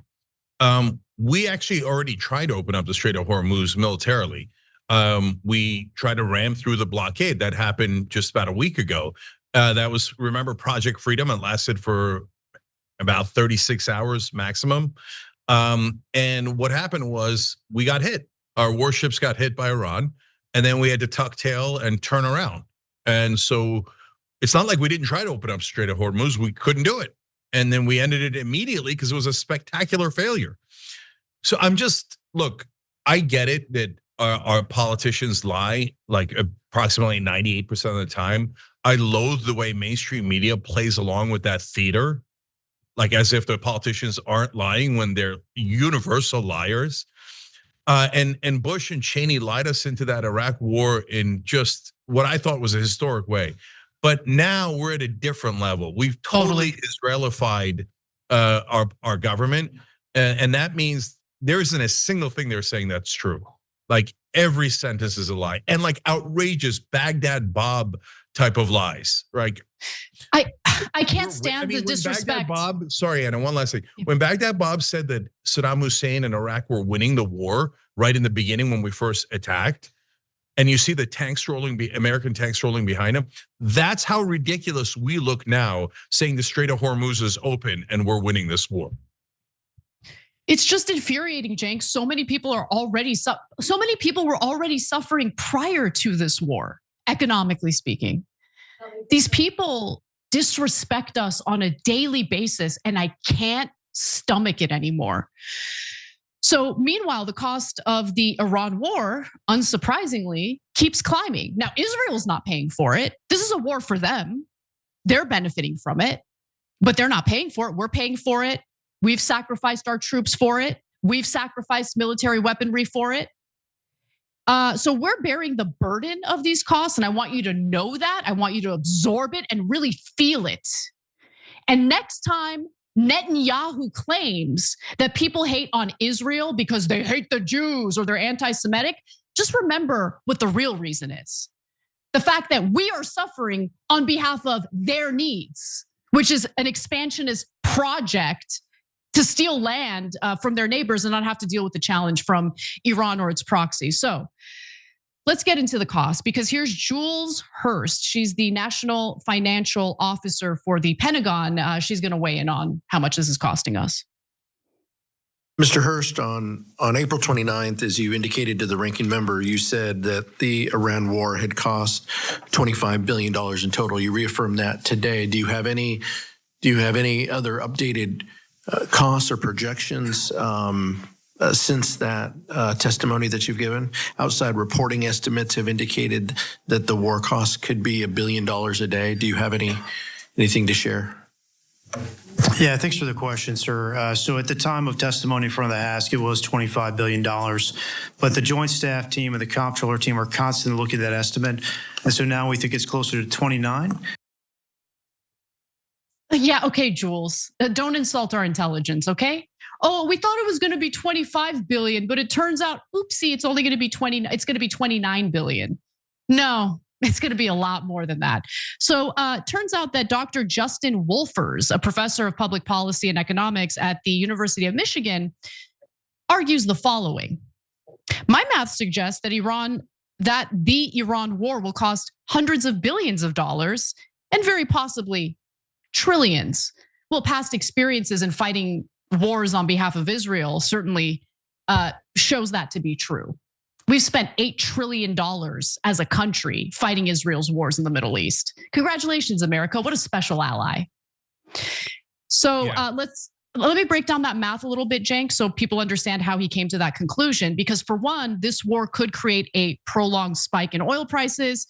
So futures prices for oil at the end of 2026, 2027, and 2028 are all still sitting well above where they were before the start of the war. Indeed, the November 2026 futures price of West Texas Intermediate hit a new high this week at $86.12 a barrel. Then you have the war creating economic uncertainty. So businesses are less likely to make long-term investments and hire more workers in periods of uncertainty. So Americans are suffering as a result of that as well. According to two economists over at the Federal Reserve, their estimates suggest a cost of about $200 billion with 1 million fewer Americans working in a year. Couple that with the AI revolution, and Americans are in for a world of hurt. 3, the Federal Reserve seemed likely to cut interest rates, not no more. So now they're probably thinking about raising interest rates. A reasonable guesstimate informed by the Fed's own models is that raising rates will cost the economy about $200 billion. Finally, while the stock market is still very high, Wolfers believes that it would be even higher were it not for the Iran war. He says, my estimate is that stocks are about 5% lower than they otherwise would be, suggesting that the war has wiped out about $3 trillion off the value of these companies. I've got a little more information for you, Cenk, but why don't you jump in? So Young Turks is the oldest show in internet history. So we were on the air during the Iraq war. And I remember covering the neocons estimates for how much the Iraq war would cost. And they said 1.2 billion. It cost well over 2 trillion. Well over 2 trillion.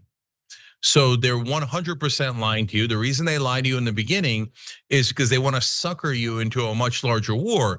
If all of Israel's allies in America, which is almost everyone in power, came and told you, oh, we're going to cost you $2 trillion and gas is going to skyrocket and inflation is going to skyrocket, and we want you to be our suckers and pay for all this, well, you wouldn't say yes, you'd say no. So that's why they have to lie to you and pretend that, oh, it's only going to be 25 billion. Well, by the way, what do you mean only 25 or only 29 billion? So I have a great idea. If it's only 29 billion, then why doesn't Israel pay it? Wait, why do we have to pay for Israel's war? Like, why is there no conversation around, hey, Israel, you wanted this war. 80% of Americans didn't want this war. You keep begging us for our military. You keep telling us that our guys have to die for you. You're not gonna put in any ground troops. You're gonna make Americans die for you. Then why don't you, at a bare minimum, why don't you pay for the war? And in Washington, that's considered outrageous and totally anti-Semitic. If you don't give us all your money, give me your wallet, give me everything you have. If you don't agree to this robbery, then you're an anti-Semite and you're a terrible person and they're gonna try to get you fired, right? That's how the Gestapo in this country works on behalf of Israel. So no, it's not gonna be 29 billion, it's gonna be 10 or 100x that. And they're gonna make all of you pay for it, every single nickel. Israel isn't gonna put in any money. And then at the end, you know what they're gonna do? 5, 10 years, maybe 2 years from now, they're gonna go, Turkey's got weapons of mass destruction.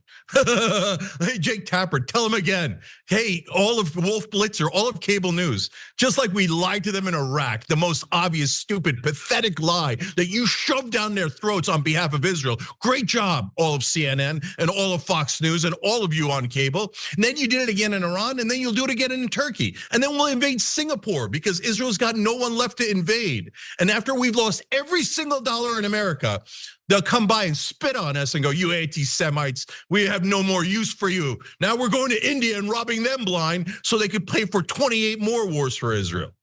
They're never going to be satisfied. The Israelis are never, ever going to be satisfied until they get annihilated in a war. I don't mean destroyed completely. I mean hurt bad in a war. Otherwise, these fascists are never gonna stop. Germany didn't stop until they were clobbered in World War II. No one ever stops when they're fascists like the Israelis. So and us giving them money to enable their fascism, people are gonna look back in history and go, oh my God, the people who ran the country, but even worse, the people who were in mainstream media were the biggest, most immoral monsters. They're the Goebbels for Israel's fascism today. Preach. Special thanks to Jazzy Jenna J, who made a contribution to TYT through Super Chats. Thank you for your generosity. And we have a comment from Arjen Freeman 1 who says, because I need to cheer myself up, Cenk. I'm obviously very furious. Yeah. Anna, you have balls. I don't have balls, but I hear what you're saying. I wish more men had your courage. I would love to be your friend at heart. You are the Joan of Arc of this century. Okay, let's not go too far, but thank you. I appreciate it. Very, very sweet. And thank you for the super chat. Well, okay. And then I'll jump in as well. First of all, Pakistani American Hawk Sentinel, thank you for upgrading through the join button, which everybody can do on YouTube. Makes a big difference because Israel attacks this show more than any other show on planet Earth. So and our their families. Supporters are, of course, terrorists. So they try to terrorize us and destroy our families, because that's the kind of thugs that mainstream media loves in this country.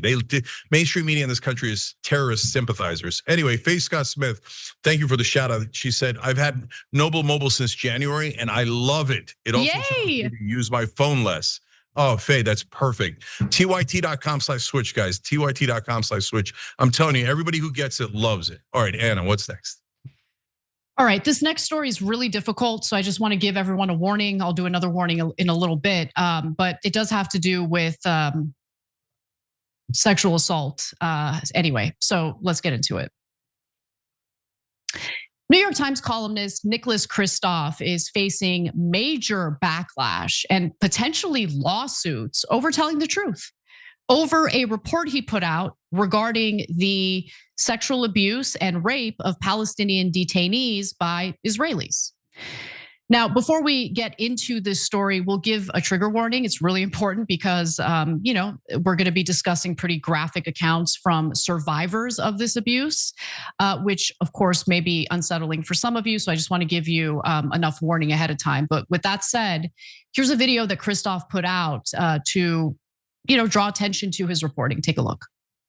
When Israel was attacked on October 7th, 2023, officials were quick to condemn the sexual violence of Hamas. You've heard of the rape of Israeli women? Where the hell are you? Women raped, assaulted, paraded as trophies. Uses rape as a weapon of war? Sexual violence as a weapon of war by Hamas? I went to the West Bank to talk with Palestinians who experienced sexual assault firsthand by Israeli soldiers, settlers, and prison guards. Their harrowing accounts, backed by lawyers, surveys, and international reports, suggest that sexual violence by Israelis against Palestinians is widespread. And that raises the question, where is the revulsion against sexual assault now? So, Cenk, I want to hear your 2 cents in just a second. But first, I want to share part of a post on X that Kristof made after the article was published, because he did get a lot of backlash from Zionists and Israel defenders. He says, whatever our position on the Middle East, we should be able to agree on being anti-rape. Sexual assaults were horrific when Israeli women were targeted on October 7th, and they're equally horrific when Israeli authorities use them against Palestinians day after day after day. We should be able to find common ground in opposing rape. For that, Kristof has my respect, because he might be the only person in legacy media who has made that point, which is something worthy of condemnation when it comes to our legacy media overall. But he stands out as someone who breaks that rule, and I appreciate that. Cenk, your 2 cents. Yeah, so what you're about to hear is some of the most depraved things I've ever heard in my life. So since there is no accountability for the Israeli guards, they're allowed to do the most sick fascist things you've ever heard. And that is not a hyperbole, as you're about to see. And shout out to Nicholas Kristof. And by the way, we always give credit where credit is due to the New York Times for publishing this today. Yeah, I can't believe it. Like, I literally can't believe they published this. Yeah. But you're right, they deserve credit for doing so. Okay, so look, I'm always happy to give credit. I wish I could give New York Times and mainstream media credit every day, but this is the exception that obviously proves the rule.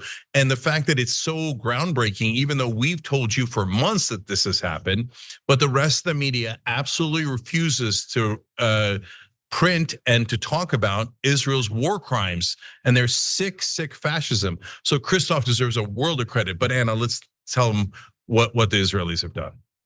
So Kristof specifically reported out of the West Bank, where he spoke to numerous assault victims, including men, women, and children who were brave enough to come forward with their stories. And they did so despite being warned that they would be killed or raped again if they did share their stories. So Kristof maintains that there is no evidence that Israeli leaders ordered the rape of Palestinians. However, according to a United Nations report from last year, it became one of Israel's standard operating procedures. They use that wording. And Sari Bashi, an Israeli-American human rights lawyer who is currently the executive director of the Public Committee Against Torture in Israel, told The Times the following. Rampant sexual abuse of Palestinian prisoners is a thing. It's been normalized.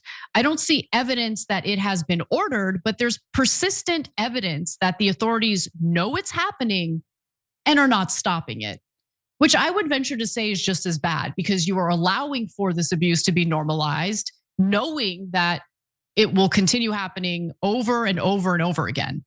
Yeah, now, Anna, I want to clarify one thing. When the authorities do not arrest people for this kind of abuse or have any kind of punishment, that is the equivalent of ordering it. Because that's saying, yes, it's totally acceptable for you to do this. And that's why the rape and the sexual assault by the Israeli guards are an epidemic.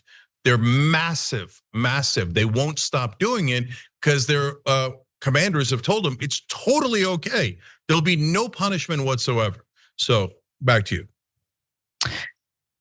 So I'm going to read the account of Sami Al-Sai, a freelance journalist who was detained in 2024. Now, after being taken out of his cell, a group of guards threw him to the ground. And here's what he told Kristof. Quote, "They were all hitting me and one stepped on my head and neck," he said. "Someone pulled my pants down. They pulled down my boxers.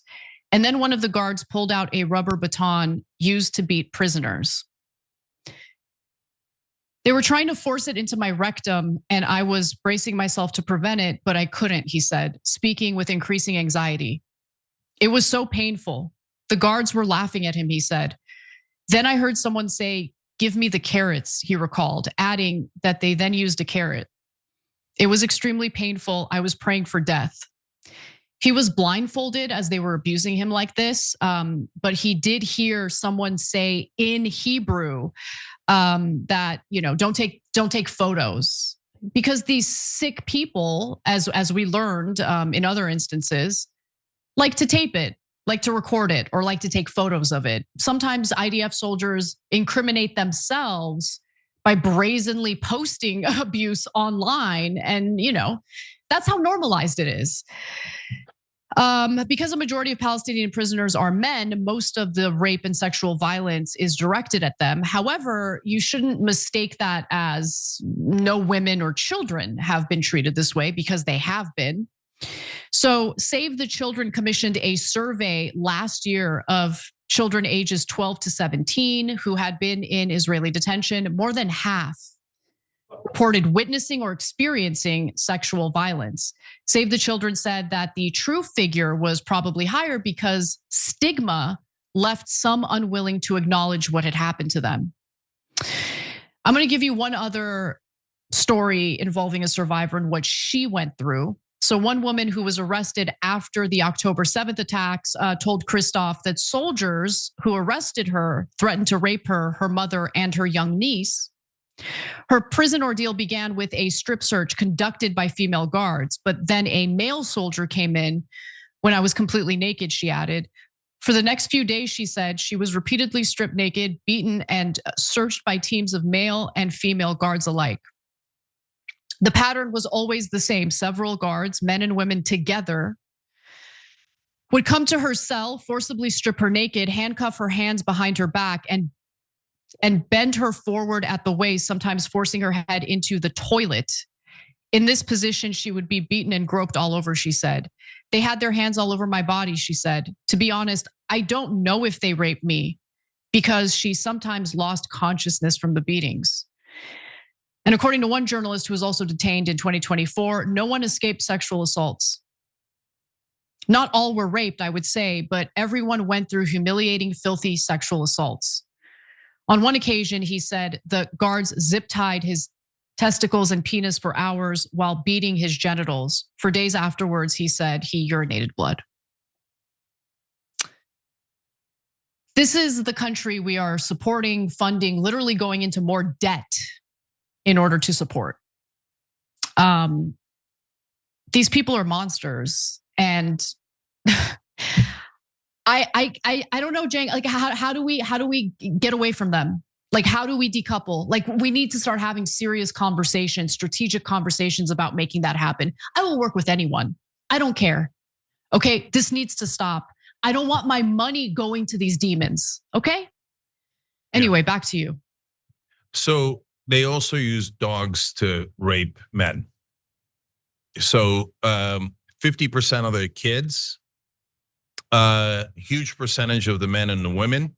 And they thought, they'll be so ashamed, they won't tell anyone. Plus, as they were leaving the facilities, the Israeli guards would tell them, you better not tell anyone, otherwise we'll kill you and your kids and your parents.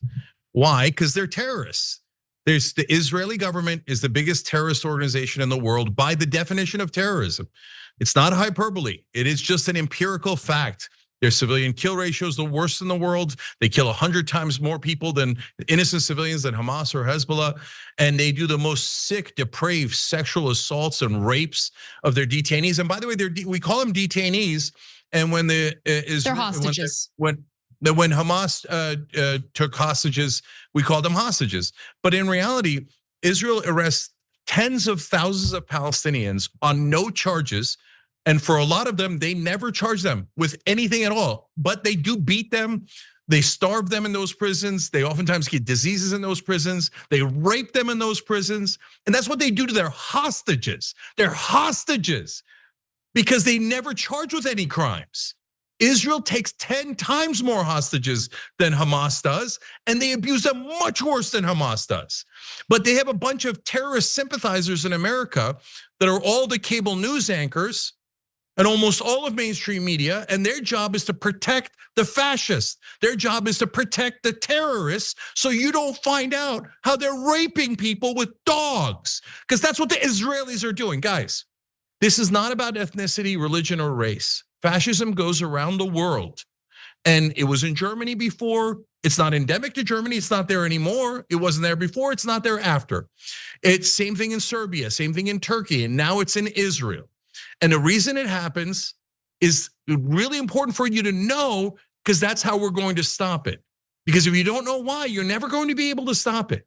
It comes from two things. One is enormous victimhood complex. The Germans thought after World War I that they were the greatest victims in the world, and they've been so badly abused, and they needed to protect themselves.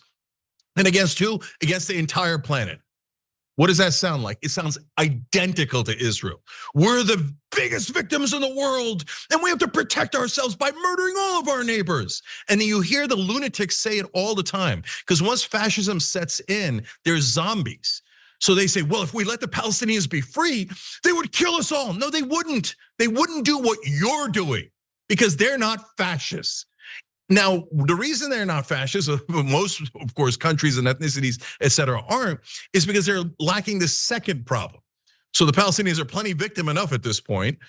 But the second issue that leads to fascism is out of control extreme power. The Germans wound up with an enormous military, and they easily conquered Sudetenland, Belgium, France, almost all of Europe, super easily. And Israel now seems to have unlimited power. And who's enabling that? We are. We give them infinite money. We make sure that no one on planet Earth is allowed to hold them accountable. That is literal. We go to the UN and go, don't you dare to criticize them for genocide. Don't you dare criticize them for starving Palestinian children to death. Don't you dare criticize them for any of their wars. So we protect them with Iron Dome physically. We protect them politically, diplomatically, financially, and we give them hundreds of billions of dollars. Again, that is a literal fact, and trillions of dollars in warfare on their behalf. So with this kind of unlimited power and the massive victimhood complex that they have in Israel, fascism is inevitable. So how do you stop it?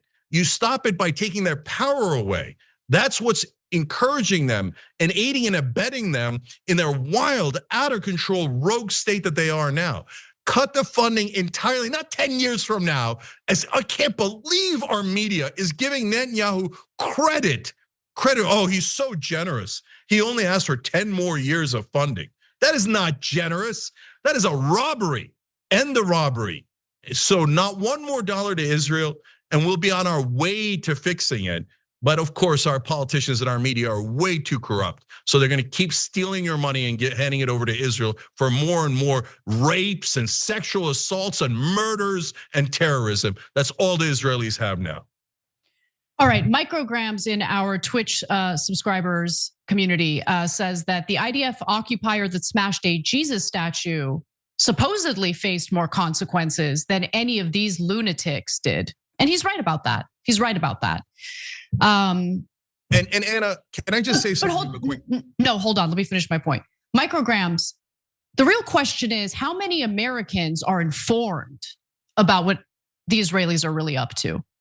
Because I'm gonna skip ahead real quick. I wanna go to the Dana Bash video. That's video 4 here. Here's what Dana Bash says of the Palestinians versus the behavior of the Israelis. This is back in December of 2023. Here's what she says on CNN. Rape is horrific, sexual assault is horrific. I think that it happens in war situations. Terrorist organizations like Hamas obviously are using these as tools. However, I think we have to be balanced about bringing in the outrages against Palestinians. 15,000 Palestinians have been killed in Israeli airstrikes, 3/4 of whom are women and children. And it's horrible, but you don't see Israeli soldiers raping. Well, Dana, I think we're not. I don't want this to be the hierarchy of oppressions.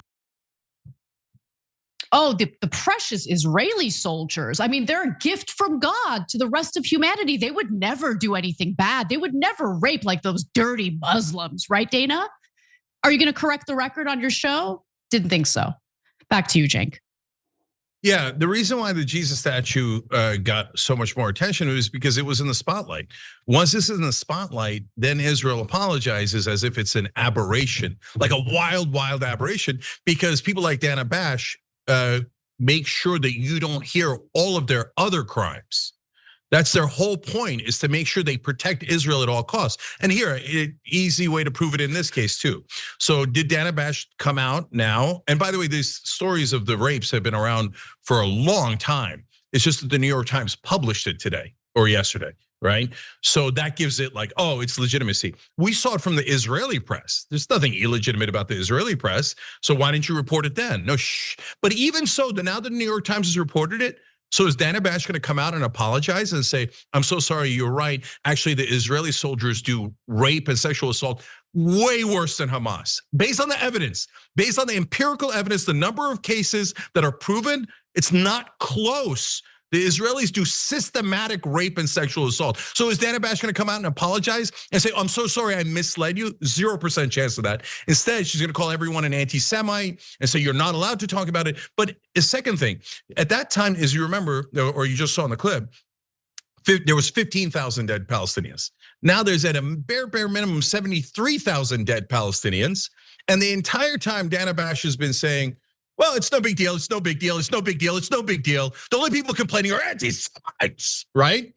Well, these sick fascists that I see all over cable news protecting their fellow fascist friends in Israel. So now, Dana, when you were like, 50,000, it's no big, yeah, it's a slight problem. Now, are you gonna come back and go 73,000? I can't believe they murdered tens of thousands more people. I'm so sorry for covering for them, for lying on their behalf, for pretending they were the victims. Are you gonna do any of that, Dana? No way. She's gonna come out and lie for Israel more so she could steal our money, so her friends in the Israeli lobby can take another $300 billion off of us and murder more Palestinian children, because it's never enough for Dana Bash. It's never enough how much money we have to give to Israel to slaughter and rape more people. Those are all facts. But she won't deal with facts. Instead, all they do is character assassination.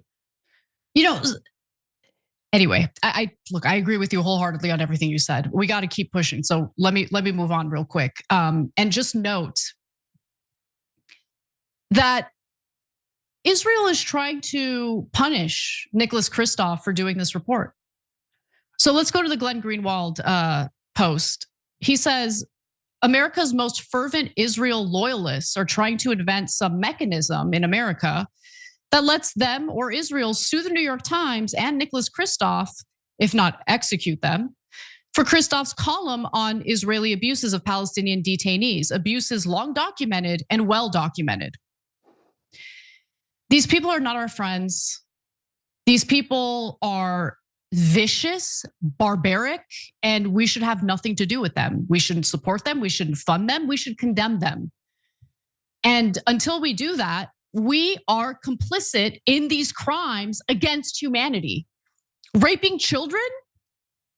I mean, we saw a gang rape of a Palestinian hostage on camera. And when there was gonna possibly be consequences for the IDF soldiers who engaged in that gang rape, by the way, the victim there spent months in the hospital recovering because of his internal injuries. The society in Israel protested the mere consideration of consequences for those IDF soldiers. There's a sickness, a virus within that society right now, and we should not be supporting it or funding it. Yeah, so look, guys, last thing here. Send all your love to Nicholas Kristof. And in fact, as much as I loathe the New York Times and the 99% of the articles on this are trash, you send some love their way because they published this. The only thing I care about is facts and reality, okay? So they deserve credit for it. So if you can, on whatever social media you're on, shout out to Nicholas Kristof and tell him we appreciate him. And not because he's supporting Palestinians, but because he actually supports the truth and is a real journalist. And God, we appreciate that. And then go and tell all the phony journalists, pretty much every cable news anchor, I'll minus Chris Hayes barely, okay? But tell all the rest of them they're terrorist sympathizers. I'm not joking. Go on social media and say, when are you gonna stop advocating for the terrorist government of Israel? They kill more civilians than anything on earth, any group on earth. And they have the worst civilian kill ratio. Doctors, emergency aid workers. Terrorists. Yeah, they're terrorists. It's that simple. They're terrorists. Our mainstream media are a bunch of terrorist sympathizers, and they should know that. You should shame them. You should shame Dana Bash and Jake Tapper and Wolf Blitzer and all of them, Rachel Maddow, everyone on Fox News, all support terrorism by Israel, all support a fascist state murdering and raping the Palestinians, now the Lebanese and the Iranians. And history will judge them as, again, the Goebbels of Israel's propaganda here and their efforts to destroy civilizations next to them and murder everyone in their path. And the Goebbels that allowed that to happen are your cable news anchors in America. They disgust me. Tell them that they're all terrorist sympathizers because they are. Okay, Pakistani American Hawk Sentinel in our super chat says, remind me if October 7th happened here, meaning in the United States, or the real apartheid state. The umbilical cord and obsession with Israel is part of the United States, our country. This connection has to be snapped and disposed with or away.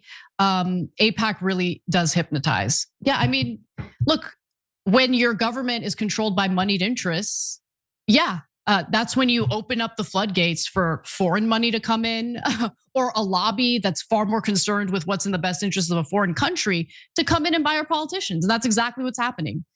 Yeah. In addition to blackmail, I think. Okay, look, here's another empirical fact. All of mainstream media hides from you that all of these lobbyists buy our politicians and then our politicians vote with them every single time. And the lobbyists give hundreds of millions of dollars, collectively billions of dollars. Those are all bribes. They're not for the general welfare. They're not for charity. They're not for the American people. It's so that ExxonMobil can rob us. It's so that Pfizer and Johnson & Johnson can rob us. It's so that Israel can rob us. But the mainstream media says, shh, don't tell anyone about the robbery. Otherwise, our beloved friends who are in the donor class won't be able to rob every single American of every dollar that they have. Our news media in this country does not do news. It does the exact opposite. It buries the news. It gives you overwhelming propaganda. It is the most corrupt institution in this country. They're sick and they support terrorists and they support robbing you every single day. And not just Israel, all of the donors rob you. And your so-called news media never tells you about it. Instead, they protect the donor class, the lobbyists, and the scum politicians that run America. All right, let's get to the next story. Prices are rising. Families are hurting. Americans know exactly who is making it worse. A CNN poll this morning said 77% say Trump has raised their costs. What is the GOP response? $1 billion ballroom. Fancy, gold-plated. It's outrageous. I doubled the size of it, you dumb person. Double the size. You are not a smart person. $1 billion ballroom. These are the ballroom Republicans. At the very moment Americans are pleading for relief, Republicans are telling them, pay for Trump's palace first. That's right. Americans are getting crushed economically due to Trump's incredibly stupid decision to attack Iran and start a war, which has led to the closure of the Strait of Hormuz, thus robbing the globe of 20% of oil and gas that is transited through that strait. But rather than help Americans, Trump wants to divert more of our tax resources toward his gold-gilded White House ballroom. Cenk, your 2 cents. Yeah, so of course the ballroom's a robbery for Liberace 2.0. I don't know why Trump is so obsessed with decorating everything. He's like the most fabulous president we've ever had. And so I get it. You're like obsessed with interior design, but that's not what we hired you for. But I want to tell you guys in a minute, I have a proposal that could fix this entire thing. Now remember, his buddies, his rich buddies, like Miriam Adelson, were supposed to pay for that ballroom. So they lied to you. Now they're saying, we're gonna get it from you instead. Miriam's busy buying us for Israel, okay? So, but I have a solution that could fix all this. But Anna, give them the facts first. Since Senate Republicans hold a slight majority and Democrats are unlikely to vote in favor of a $1 billion ballroom funding bill, the GOP would have to pass that legislation through the reconciliation process, meaning a simple majority. Now, in order to do that and not run into the issues with the legislative filibuster, which requires 60 senators to vote in favor of something in order for it to pass, the reconciliation process would require Senate Republicans to redirect funding from something else to the ballroom. That's how reconciliation works. And so Senate Democrats argue that the money violates the strict budget reconciliation process, which would lead to it being stripped out of a $70 billion immigration enforcement funding bill. Now, I personally don't have a problem with that. I mean, I have a problem with funding the White House ballroom to the tune of $1 billion. But for the conservatives who might be watching this right now, the conservatives who voted for Trump because you care about, mass deportations or harsher immigration enforcement, how do you feel about this news? How do you feel about the fact that Senate Republicans are ready and willing to redirect $70 billion or money from the $70 billion immigration enforcement funding bill to Trump's golden White House ballroom?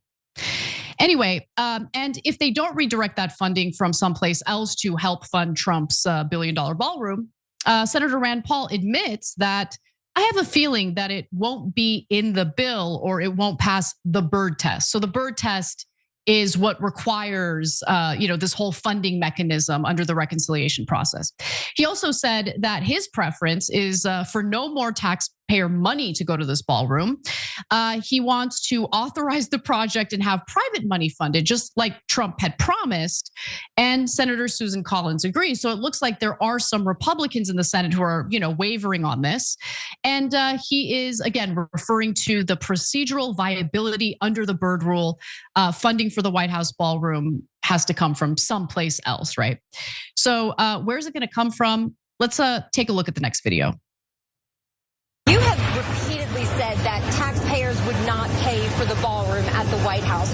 Why should taxpayers now be on the hook for $1 billion for that project? And Secretary Mueller, many other projects. That's for projects having to do with safety in a certain section of the White House grounds. That's not all for the ballroom. And we're putting up $400 million to do the ballroom section of the ballroom. We are putting that up privately. I am doing it along with other patriots that love our country. But they want to do certain things militarily with respect to the ballroom.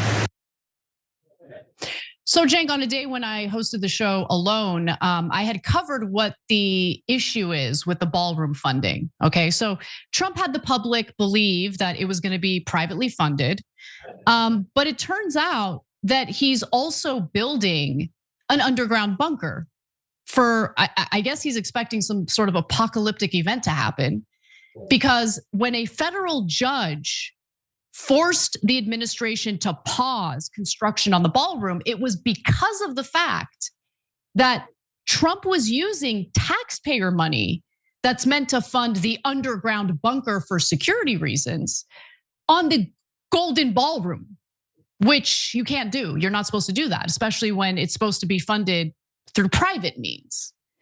Then the White House Correspondents' Dinner happens. The would-be assassin does his thing. Trump immediately exploits that horrific event for his ballroom propaganda. And immediately you have Republican members of Congress talking about the need to fund the ballroom. We have to fund the ballroom. But I thought the ballroom was being funded by private money. So, today when a reporter asked Trump why the cost of the ballroom has doubled in price, here's how he answered. We have a ballroom that's under budget. It's going up right here. I've doubled the size of it because we obviously need that. And we're right now on budget, under budget, and ahead of schedule. I doubled the size of it, you dumb person. Double the size. You are not a smart person. And of course, Trump never misses an opportunity to tell us what his real priorities are. One more video and then back over to you, Cenk. It's not possible for us to take care of daycare, Medicaid, Medicare, all these individual things. They can do it on a state basis. You can't do it on a federal. We have to take care of one thing: military protection. Military protection and, of course, Trump's ballroom. Back over to you, Cenk. Yeah, so first of all, they said that they'd pay for it and Miriam Adelson would cover it because she's so generous and lovely to Americans. But apparently she spent all of her bribes, getting Trump to attack Iran. And now they're gonna take it out of your hide, as always. Okay, so it's way more expensive than he originally promised. And the buffoon destroyed it, the East Wing, before asking anyone, before getting permission, before getting a permit, before figuring out what to put in, because he's a child and he's a destroyer, not a builder, okay? And all he ever does is destroy things. Okay, so what's my idea? If you want this nonsense to stop, say to Trump, okay, we'll fund it, but you're not allowed to touch the project at all. Other people will design it, they'll be in charge of it, and you won't be able to touch a single drape or tapestry in the ballroom. He'll die. Like, that's what he lives drive for. him crazy. Yeah. He'll be like, oh my God, what do? I wanted to design it so much. I wanted it covered in tacky gold and all the good stuff that I just love, right? I mean, look, is Trump non-binary? I don't know. No, come on, Jake. Okay, I don't know what he is. But why is he just obsessed with interior design? What happened to tough guy Donald Trump? Okay, and he's like, oh my God, I can't wait to do interior design in the new ballroom. Okay, I got you, bro. But Like now, just because you had to get your fashion and interior design game on, we have to pay $1 billion? Well, if you're gonna take $1 billion from us, no, you don't get to design the ballroom. If you do that, I swear to you, he will cry and cry and cry, because it isn't about the ballroom, it isn't about the bunker, it's about him wanting to get his rocks off on like doing all of the things he always imagined in a ballroom. That's what this is about. That is what this is about. And look, there are some Republican senators who aren't buying it. And remember, so look, there are, I believe, 53 Republican senators. And so they can only afford to lose the support of 3 Republican senators. So if they can get 50 Republican senators to vote in favor of the $1 billion funding bill for Trump's precious White House ballroom, JD Vance will come in, he'll be the tie-breaking vote. But already we know that seems like Lisa Murkowski isn't buying it. John Thune is like, I want to see how Trump intends to spend this money, and then I'll make a decision about it. You have Senator Todd Young, a Republican from Indiana, who told Semaphore that he's generally supportive of the idea of the ballroom and increasing White House security with Trump's beloved underground bunker. We know from his first term how much he loves those bunkers. But he said he wants to learn more about how the money will be used. So we'll see how this plays out. But at the end of the day, Trump shows us what his priorities are, and it's not the American people. So Operation Joy is next, Shank. You want to give us a little preview? Yeah, so guys, I want to give you a preview for a bunch of things. Ro Khanna is going to be my guest host on Friday, so make sure you're checking that out, 6 o'clock Eastern. Don't miss it. It's going to be really interesting. And Ro was just attacked by Donald Trump yesterday twice, but he accidentally called Ro smart. It was hilarious. So we'll do that on Friday. I'm going to be in London the first week of June, so make sure we got free tickets, by the way, only a limited amount. tyt.com/London. If you're going to be in London at the beginning of June, June 2nd, 3rd, so check that out. And then we've got Operation Joy. After all this heat and anger and passion in the regular show, we're going to move to how to make people happy and spread joy in the world. Is that crazy? Yeah, sure, it's crazy. So what? We're going to do it anyway. Okay, that's what we do on Tuesdays. And I want to thank Miguel Reyes for upgrading through the join button. I want to thank Ghost Evade, Brandon Barnett, and for joining. And Randy Fine ate my handle. Thank you for sending in 5 Young Turks memberships on YouTube. You guys are amazing. So we'll share your stories of joy and give you some tips on joy in a minute when we come back for what used to be the bonus episode just for members, but our members are so generous they open it up for everyone. So everyone stay right here. We'll be right back.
All right, back on TYT. Now it's time for Operation Joy. Cenk and Anna with you guys. I'm gonna start with something of my own, and then we're gonna move on to your amazing comments. There's a lot of them for Operation Joy today, your stories of joy. Somebody earlier, I was trying to find it, one of our members wrote in about, hey, Anna, take care of yourself, etc., because she was angry earlier in the show. Then you got me I'm even angrier. And so you guys see us in this context. And so you, like a lot of people assume, oh my God, you got to be, is your health okay? Are you okay, off air? So I'm definitely not speaking for Anna. Anna's a different situation. For me, when I'm done with all of my work, not just being off air, but all the stuff that I have to do for TYT and running the business, et cetera, I'm able to turn everything else off completely. And the way that I do that, guys, is just by realizing and really internalizing that I've done all I can. So beating myself up further doesn't do anybody any good. It doesn't do Palestinians any good. It doesn't do Americans any good, our audience. It doesn't do me any good. So I'm able to compartmentalize and give myself a break, because you can't make it if you don't give yourself a break. So that break could be as little or as long as you want, and don't ever beat yourself up for not doing enough. But please, for Christ, for everyone's sake, most importantly, your own sake, take care of yourself. If you don't take care of yourself, you won't make it. And besides which, it's not just about, hey, do you have enough energy to fight the good fight, whether it's political one or, or whatever you've got going on at work, et cetera.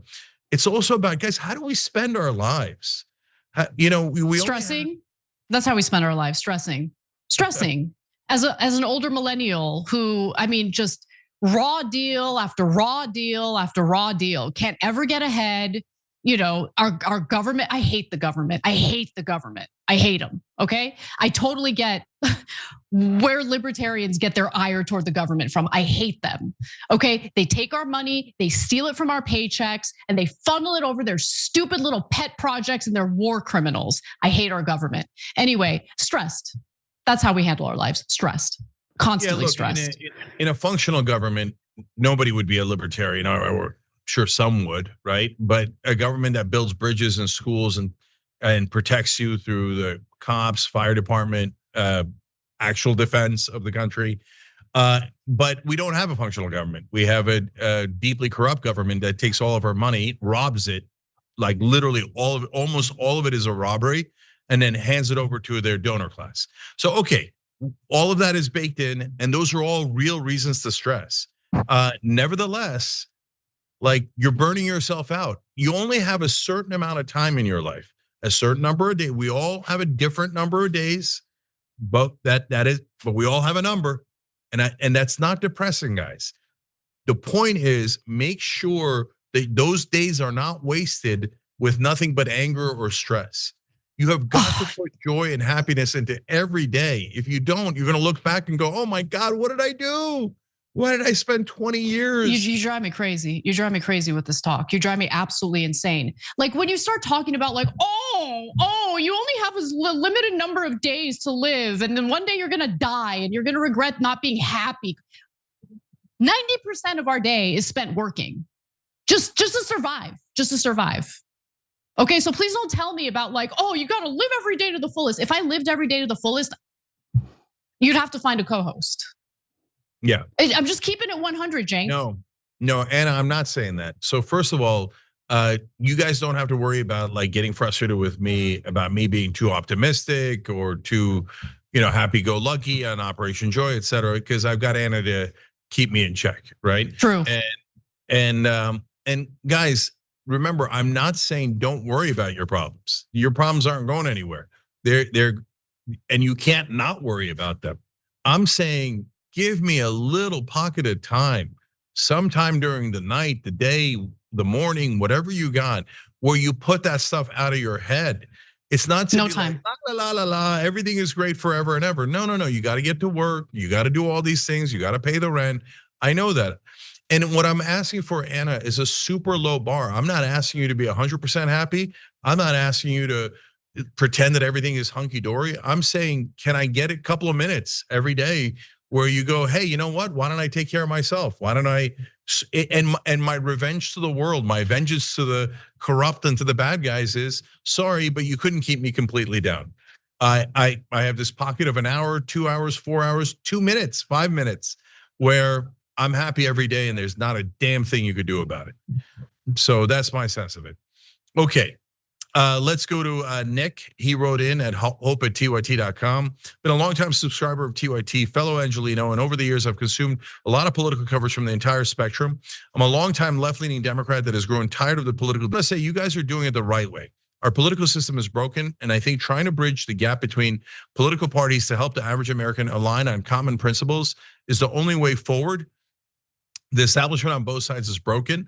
I don't know if anyone will read this, but I just want to say great job and keep up the fight. It's inspiring. Nick, thank you for saying that. That gives me joy. Go ahead, Anna. Damn it, you're giving me joy too. Like that almost made me tear up just because I want to win so badly. And when I say win, it's not about me. It's about winning to make the country better. And you can't do it by being hyper obsessed with your tribe and only your tribe. I would work with Laura Loomer to protect the Consumer Financial Protection Bureau from being dismantled by Republicans, something that she purportedly cares about. And I hate that bitch. I hate that bitch. She freaking doxed my family members. But if I thought that working with her means that we can protect the Consumer Financial Protection Bureau, I would do it. But I don't know why it's so difficult for people to understand. Like, you're not procreating with these people. This isn't Disneyland. We're not part of the Mickey Mouse Club. This is politics. You either want to win or you don't. And I want to win. I've been doing this for 20 years and I'm sick of losing. Okay, so that's why we went in the direction at least that's the reason why I went in the direction I went in. Not because I like had this big, evolution politically and I'm so different now. No, but my realization that we live in a democracy. You have to work with people who agree with you on the issues in order to succeed. Ilhan Omar, I saw a video of her from her appearance on The Breakfast Club. I don't know how long ago this was. But she was asked, like, well, what do you have to say about people like Marjorie Taylor Greene, for instance, who had a change of heart on issues like Gaza or Israel? And you know what she said? Basically what I've been saying, which is why I love her so much. She's like, when people have come to the right conclusion, when they've gone through an evolution, they realize they had the wrong opinion before, they have new information, they have a different opinion now. You should compliment them when they do that, because you want more of that to happen. But anyway, thank you. I love you. Thank you for writing in. Ilhan Omar. Oh, right. Yeah, well, on Pod Save America. Yeah. So look, guys. And on The Breakfast Club. Okay, great. Yeah. Yeah. So guys, I know that later, if we're anywhere near winning, if somebody we're backing, they'll have ads of and people do nonstop videos of Cenk-backed Marjorie Taylor Greene and Tucker Carlson. And here's the most outrageous thing Marjorie Taylor Greene and Tucker Carlson said. So Cenk must love what those statements were. And so you should make sure you vote against anyone supporting Cenk. They'll do those kind of smears. And by the way, a lot of people that are, in left-wing media will help them. A lot of people that are Democrats will help them to do that, right? It's okay, I know it, and I still do it. Why? I'm not gonna pull up halfway while we're fighting a genocide. And I'm not bitter about it. I'm just logical and I'm willing to take the hits. I'm okay with it. Same. And so if you say to me, hey, you should reject, and I went back and rewatched what AOC said because I couldn't, I must have remembered it wrong, right? Like I thought I must have remembered wrong as she said to just condemn Marjorie Taylor Greene in general. No, she specifically said to reject her help on the war. Why? Why would you reject anyone's help in ending this war? How does that help you fight her on LGBTQ issues? How does it help? God. Okay, anyways, so it's all right, guys. It's all right. Everybody has a different strategy, and some people mean it, and some people don't mean it. It's okay. That's the game we're in. And we try to push forward and give you guys what we think is the best way and the right way to win on these things so we can end the war, end the genocide, etc. And everybody's free to make up their own mind. But Nick, thank you for writing in. We love you, and it's really refreshing to hear that. All right, let's go to a person whose handle is Cenk with glasses, and they wrote in on tyt.com/joy. I owe my moment of joy to Cenk and Anna. I grew up in a conservative family, and when Cenk and Anna started talking to conservatives, I hoped for your success, but I knew it would be unlikely. When I saw that the results were more positive than I could have ever imagined, I realized that maybe my attitude was part of the problem. TYT has opened my eyes to the lies and tricks that I've fallen into, so I decided to follow your lead and give it a try. I created brackets for my dad and my brother, one Democrat and one Republican, full of establishment and populist politicians and media figures. It turned out to be the best political conversation I've ever had with my family. We had a lot of fun melting down over Nancy Pelosi versus Hillary Clinton and smiling when we had agreement on MTG and Ro Khanna. I got to hear the reasons behind their picks. I got to introduce them to people they didn't know. And while their final picks were both establishment politicians, still some work to do there. We had a lot of fun and it gave me a lot of hope. I've learned that I don't need to be offended or angry when someone disagrees with me. And that is all thanks to Cenk and Anna. P.S. Cenk and Anna were both put into the Sweet 16, and coming from a Fox News family, that is real progress. Okay, wow, we made a Sweet 16 of your family. Okay, so I mean, I can't ask for a better story than that. Oh, it's amazing. Yeah, I'm reading these blind because it's been a crazy, hectic day here. So I didn't know that was coming. I didn't know Nick's was coming. And thank you guys. But not just for backing us or saying we were right. I mean, that's all. I'll take it, believe me, the way that we get attacked from everyone else. And I appreciate it. But mainly because you had an open mind and you decided to engage your family and to see if you could make a difference. And you did. You introduced them to people they didn't know, to concepts they hadn't thought of before, and you got them to break down partisan lines a little bit. Oh, I love you for that. And I'll just say one more thing about this, Hannah. So, it's impossible not to get frustrated by some folks that are ostensibly on our side who put out some arguments that I don't agree with, or even some that I think might be bad faith. Okay, that's okay. But I've decided it's like with the hosts are a different thing. But certainly with all the voters, whether they're on super left or they're libs and who are still struggling with partisanship, let's give them grace too. Okay, let's go and embrace them and say, look, I know, and I could say this on my behalf. You might even hate me. You might think, oh my God, you're hurting my cause by working with Tucker or MTG on ending the war, and that really bothers me, or whatever they think. That's okay. And I'll take those hits and I'll make my case to them. And I know that I'm not going to convince most of them on day one. And I know that if they get convinced later, they're not going to come back in and write like you did. Okay. Although actually with the voters and the viewers, they often do. No, voters and viewers do, right? And I love them for it. So, and it doesn't matter if we get the credit for it or anything like that. What matters is that we get to the right result. So for all of you who participated in that, oh my God, nothing but love for you guys. Anna. Dav Mills says living well is the best revenge. And that's definitely true. I totally get that. One of the things that Tucker Carlson says often is that he wants to be joyful and he refuses to let the Zionists who target him to rob him of his joy. I don't know if this makes any sense, Cenk. I don't know if you've ever felt this once in your life, but do you ever feel pleasure in stewing a little bit? Oh, are you kidding me? Of course I do. Okay, good. I mean, look, yeah, I'm the guy who loves to fight, right? In fact, the last speech I gave in Dallas was all about how I loved to fight when I was young. And I wound up channeling that and then, working up the ladder of bullies until I got to Israel, the biggest bully on planet Earth and in my lifetime. And so, but I'm a happy warrior. I'm a joyful warrior. So I like the fight. And then I like stewing in it a little bit. Yeah, I get angry about it. I get frustrated about it.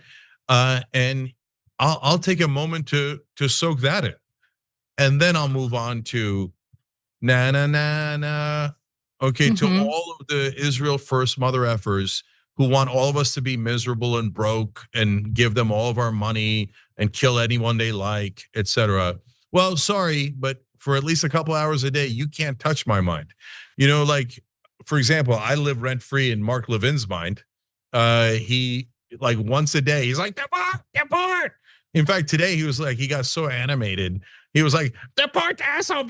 This SOB, you gotta deport him, right? So he never has a positive moment in his life. He goes home and stews in that gigantic alien head of his. and he's like, Cenk, he doesn't kneel to Israel. I hate him, right? And Trump, oh my God, his whole life is miserable. So happiness and joy is an act of defiance. Rub it in Trump's face and everyone else's face by being a little bit happy every night. Okay, Fair. I'm not gonna ask Anna, so I'm just gonna keep going. No, look, I can't look. I don't know why I am the way I am. Okay, I'm just salty. I don't know why. I've been like this since I was a kid, and I've tried to change, but I can't. So I'm gonna stay the way I am. Yeah, well, look, we like you just fine. You're good enough. You're salty enough. Okay. So a quick story on that. My other nephew, so Hassan and Moran are my sister's kids, and then I got the two other nephew and niece from my cousin, right? And those are the only nephews and nieces I have, right? And so everybody knows Has. Murat's his younger brother, and ever since he was a kid, in every picture, Murat has this face. Same, me too. Okay, me too. No, you have a slightly different face. His face is super super sus, like about life, okay? And he's been like that from day one, right? Your face is more intense, like in yes. In childhood pictures, every one of your childhood pictures looks like you're saying to the adults or whoever's near you, go ahead and F with me, see how it turns out. The most repeated statement or, reprimand from my mom growing up was about my face. Like, I told you to fix your face. Pretty much, yeah. She would get so frustrated with just like the.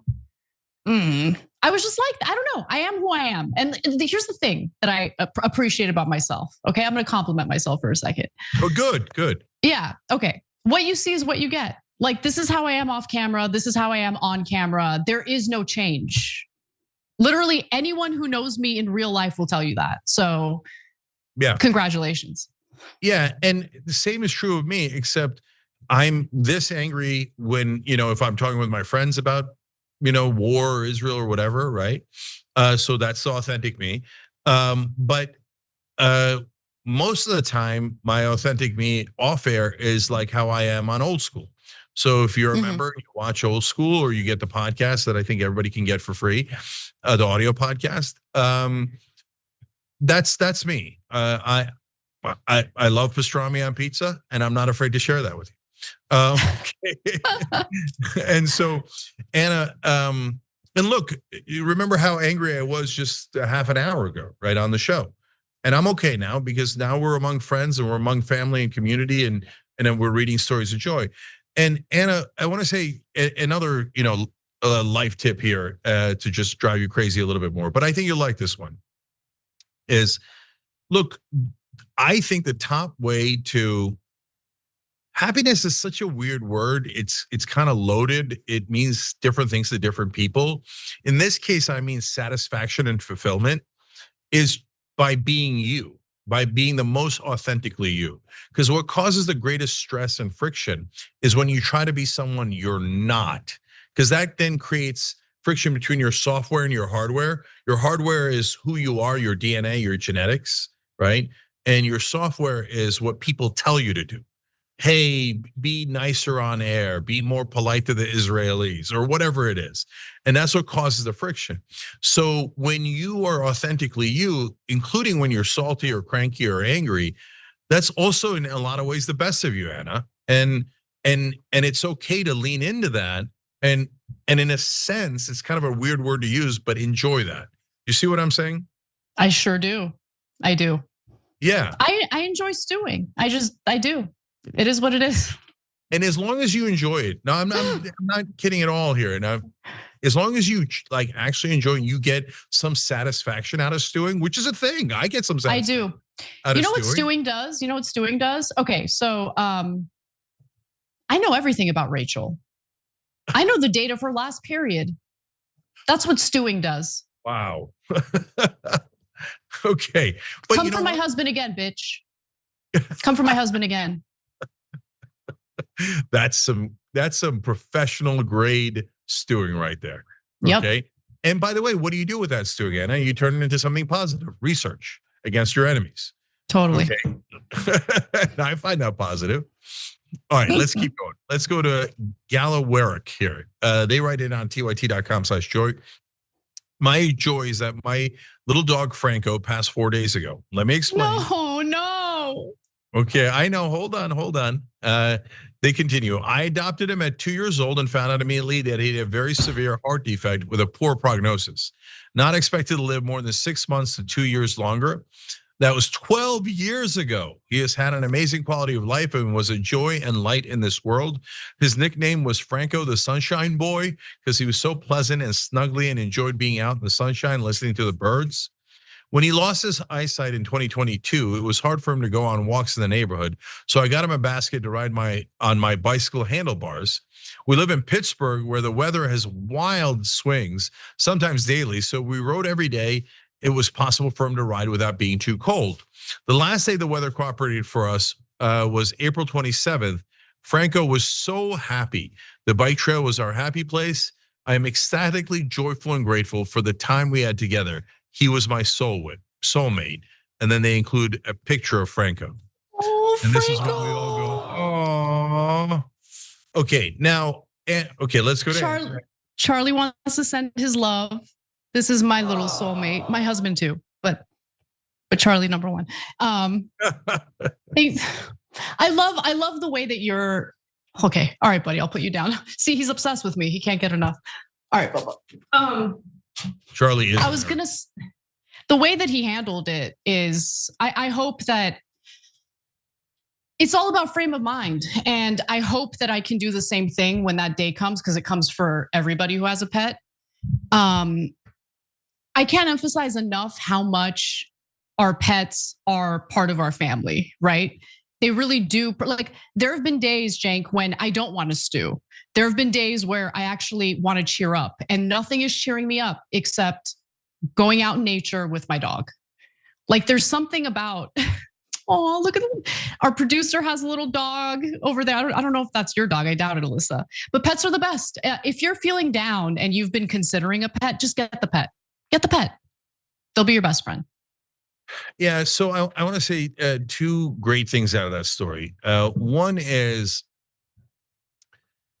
having, like, you're a professional at finding joy, and I'm so proud to see it, right? Yeah. Because instead of concentrating on, oh my God, I had 12 years instead of 13 years with Franco, right?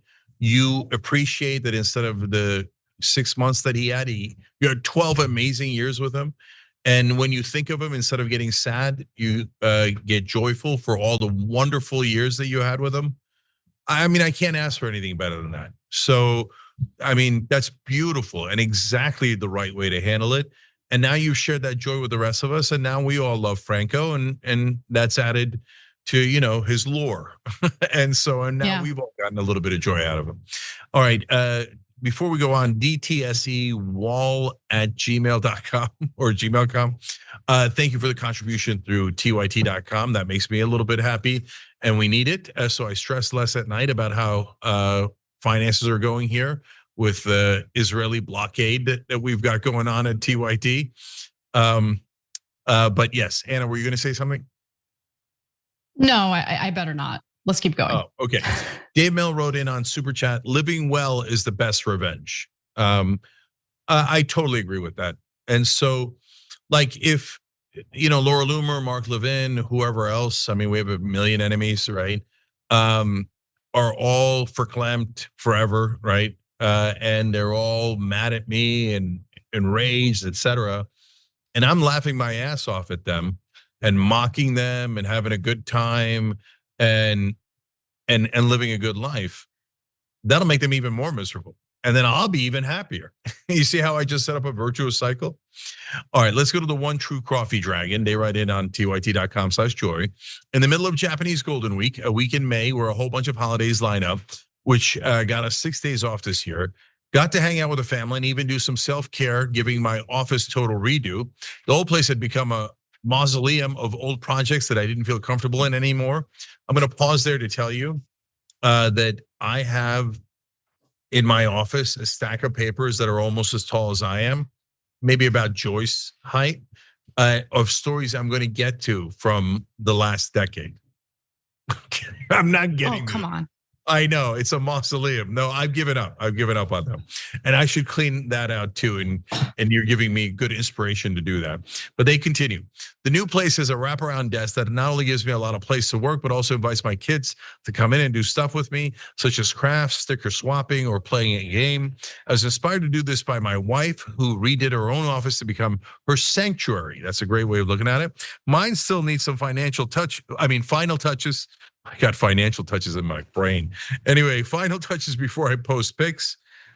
So in the meantime, here's a photo of the OG inspiration. I think Anna would approve. And ooh, I love it. I'm thinking about, look, making the space you exist in. By the way, I'm like moving around because the stupid window lighting is hitting my face. And I got the shade. We're totally killing the tech game today. Make the spaces that you spend the most time in beautiful and enjoyable to be in, even if it's a space that you typically don't enjoy. So for instance, our building has like a really crappy little gym, and the HOA is useless, total waste of a group of people who don't ever accomplish anything. So I'm just gonna go to a Home Goods and buy a bunch of workout stuff, maybe those fake candles that are like battery powered, and just make that place really nice. Yeah, I'm the one who's gonna spend the money on it. Who cares? I go to that gym. I want to actually enjoy it and not feel like I'm working out in a tiny little closet that no one has walked into. Like there's literally cobwebs everywhere in that gym. So like make it beautiful for yourself. And I love that, she did that. Yeah, so that's a great idea, and I'm 100% in favor of man caves, woman caves.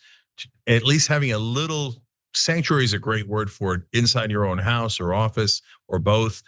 I, on the other hand, have not done that because I don't have time. I got to just keep running forever and ever. But I sanction it and I approve of it, and I'm glad you did it. And it's a great way to get joy, because once you clear things out, you like. Once every 5 years or so, I'll clean my desk. And when I have that desk clean for about 2 days, I feel so good. I feel so good. I just can't keep it clean. All right, one more comment here. Hakuna Matata wrote in. And by the way, you guys can see all of this every week, anytime you want at tyt.com/joy. You could participate, put your own comments in there too. They wrote, how do you find joy while competing, especially when the emotions you're feeling in the moment are not joyful? I've been thinking about this in relation to sport and competition. Sometimes when you're performing under pressure, you can bring up nerves, anger, frustration, burnout, or disappointment. In those moments, the idea of enjoying it can feel almost impossible, even if you genuinely care about what you're doing. How do you access joy without pretending those harder emotions are not there?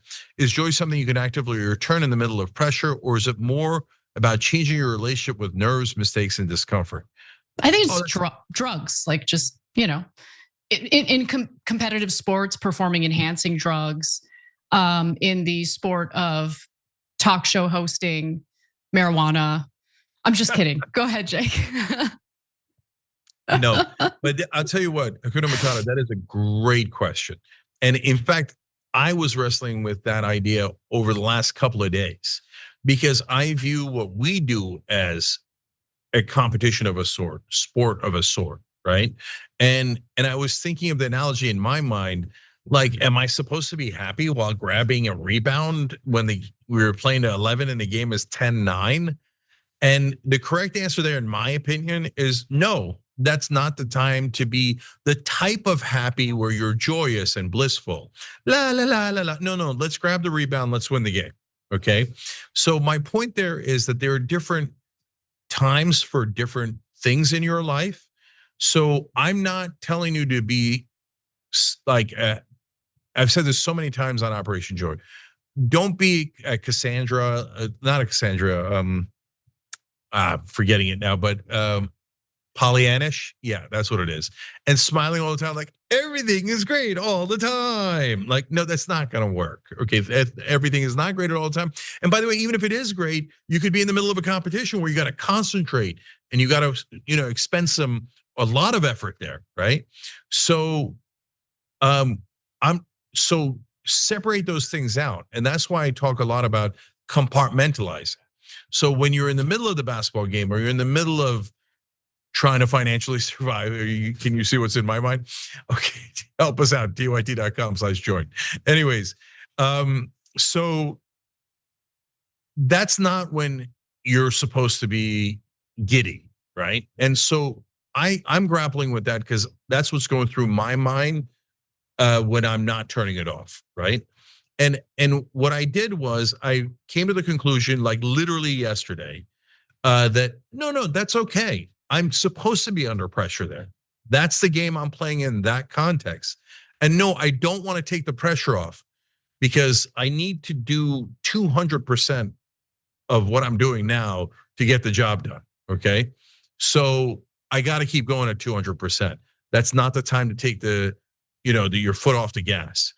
But that doesn't mean that when it's 10 o'clock at night and I've already worked 12, 14 hours that day, that I should needlessly stress myself out at that point. Like, how is that gonna help? And I know it's super hard to turn it off. I know. So that's why I keep telling you, low bar, turn it off a little bit at a time, a minute at a time, a topic at a time. Say, you know what? I'm just gonna watch TV and I'm not gonna think about any of that stuff. And I'm gonna love the hell out of what I'm watching. I'm gonna eat ice cream and I'm gonna love it. And I'm not gonna think about anything else. And then I'm gonna go back to the game. And then I'm gonna go back to the pressure, right? So, and then lastly on that, I also try to soak in that pressure. Now that's harder, much, much harder. So that's when you've advanced along enough that now you're going, hey, I get it. I'm alive. And we're gonna be dead for trillions of years. We're only alive for about 75, 80 years. So if you're not trying to grab every minute of enjoyment, again, broadly speaking, satisfaction, fulfillment, bliss, euphoria, there's a million ways that you could enjoy yourself that isn't just happy, smiley, joy, blissy, right? So soak in the game that you're playing. That's another form of enjoying life and getting the most out of life. And I'll end on something from today in today's show, okay? Mm-hmm. So I was super frustrated in the beginning because we couldn't get the show up, that huge technical issues. And so, and then I had to go on my laptop to do it. I could stew in that and be like, for the rest of the night or for the rest of the show, or I could do what I'm doing now. One, again, just don't put aside the game. I'm going to talk to Brett. I'm going to talk to everyone else, make sure about how we can make sure we double check, quadruple check next time around to make sure it doesn't happen again. So I'm not letting the game go. But once I've done that, then you know what I was just thinking? You know what? Thank God I brought my laptop. And so if I hadn't brought my laptop, I wouldn't have been able to weigh in on all those stories that I care so much about.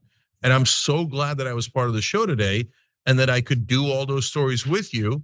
I want to do the first one too, but hey, I got in all the other ones and that's a hell of a lot better. And thank God I at least had a way of doing that. So you turn the negative into some degree of positive after you fix it. Yeah, okay. Does all that I make love sense? It does. I love that. I'll leave you with a word of advice that could potentially increase my joy so we don't run into similar issues when you're in London. Just enjoy London, brother.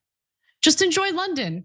What are you're gonna tune in? You're gonna do the show remotely from London? No, just enjoy London. No. Come on, way. Cenk. And the show will be 11 o'clock at night to 2 a.m. in London. Cray Cray Souffle, who by the way hasn't written in a while. Yeah. Where are you at, Cray Cray? I miss you. Yeah, where's our souffle? Okay. All right. Much love. No old school tonight. I'm listening to Anna. I got to go and do the stuff here at the Vancouver Web Summit. Much love. And I'll see you tomorrow. And I'll be back in the studio later in the week. And don't forget Rokana on Friday. All right. Anna? Bye-bye. Bye.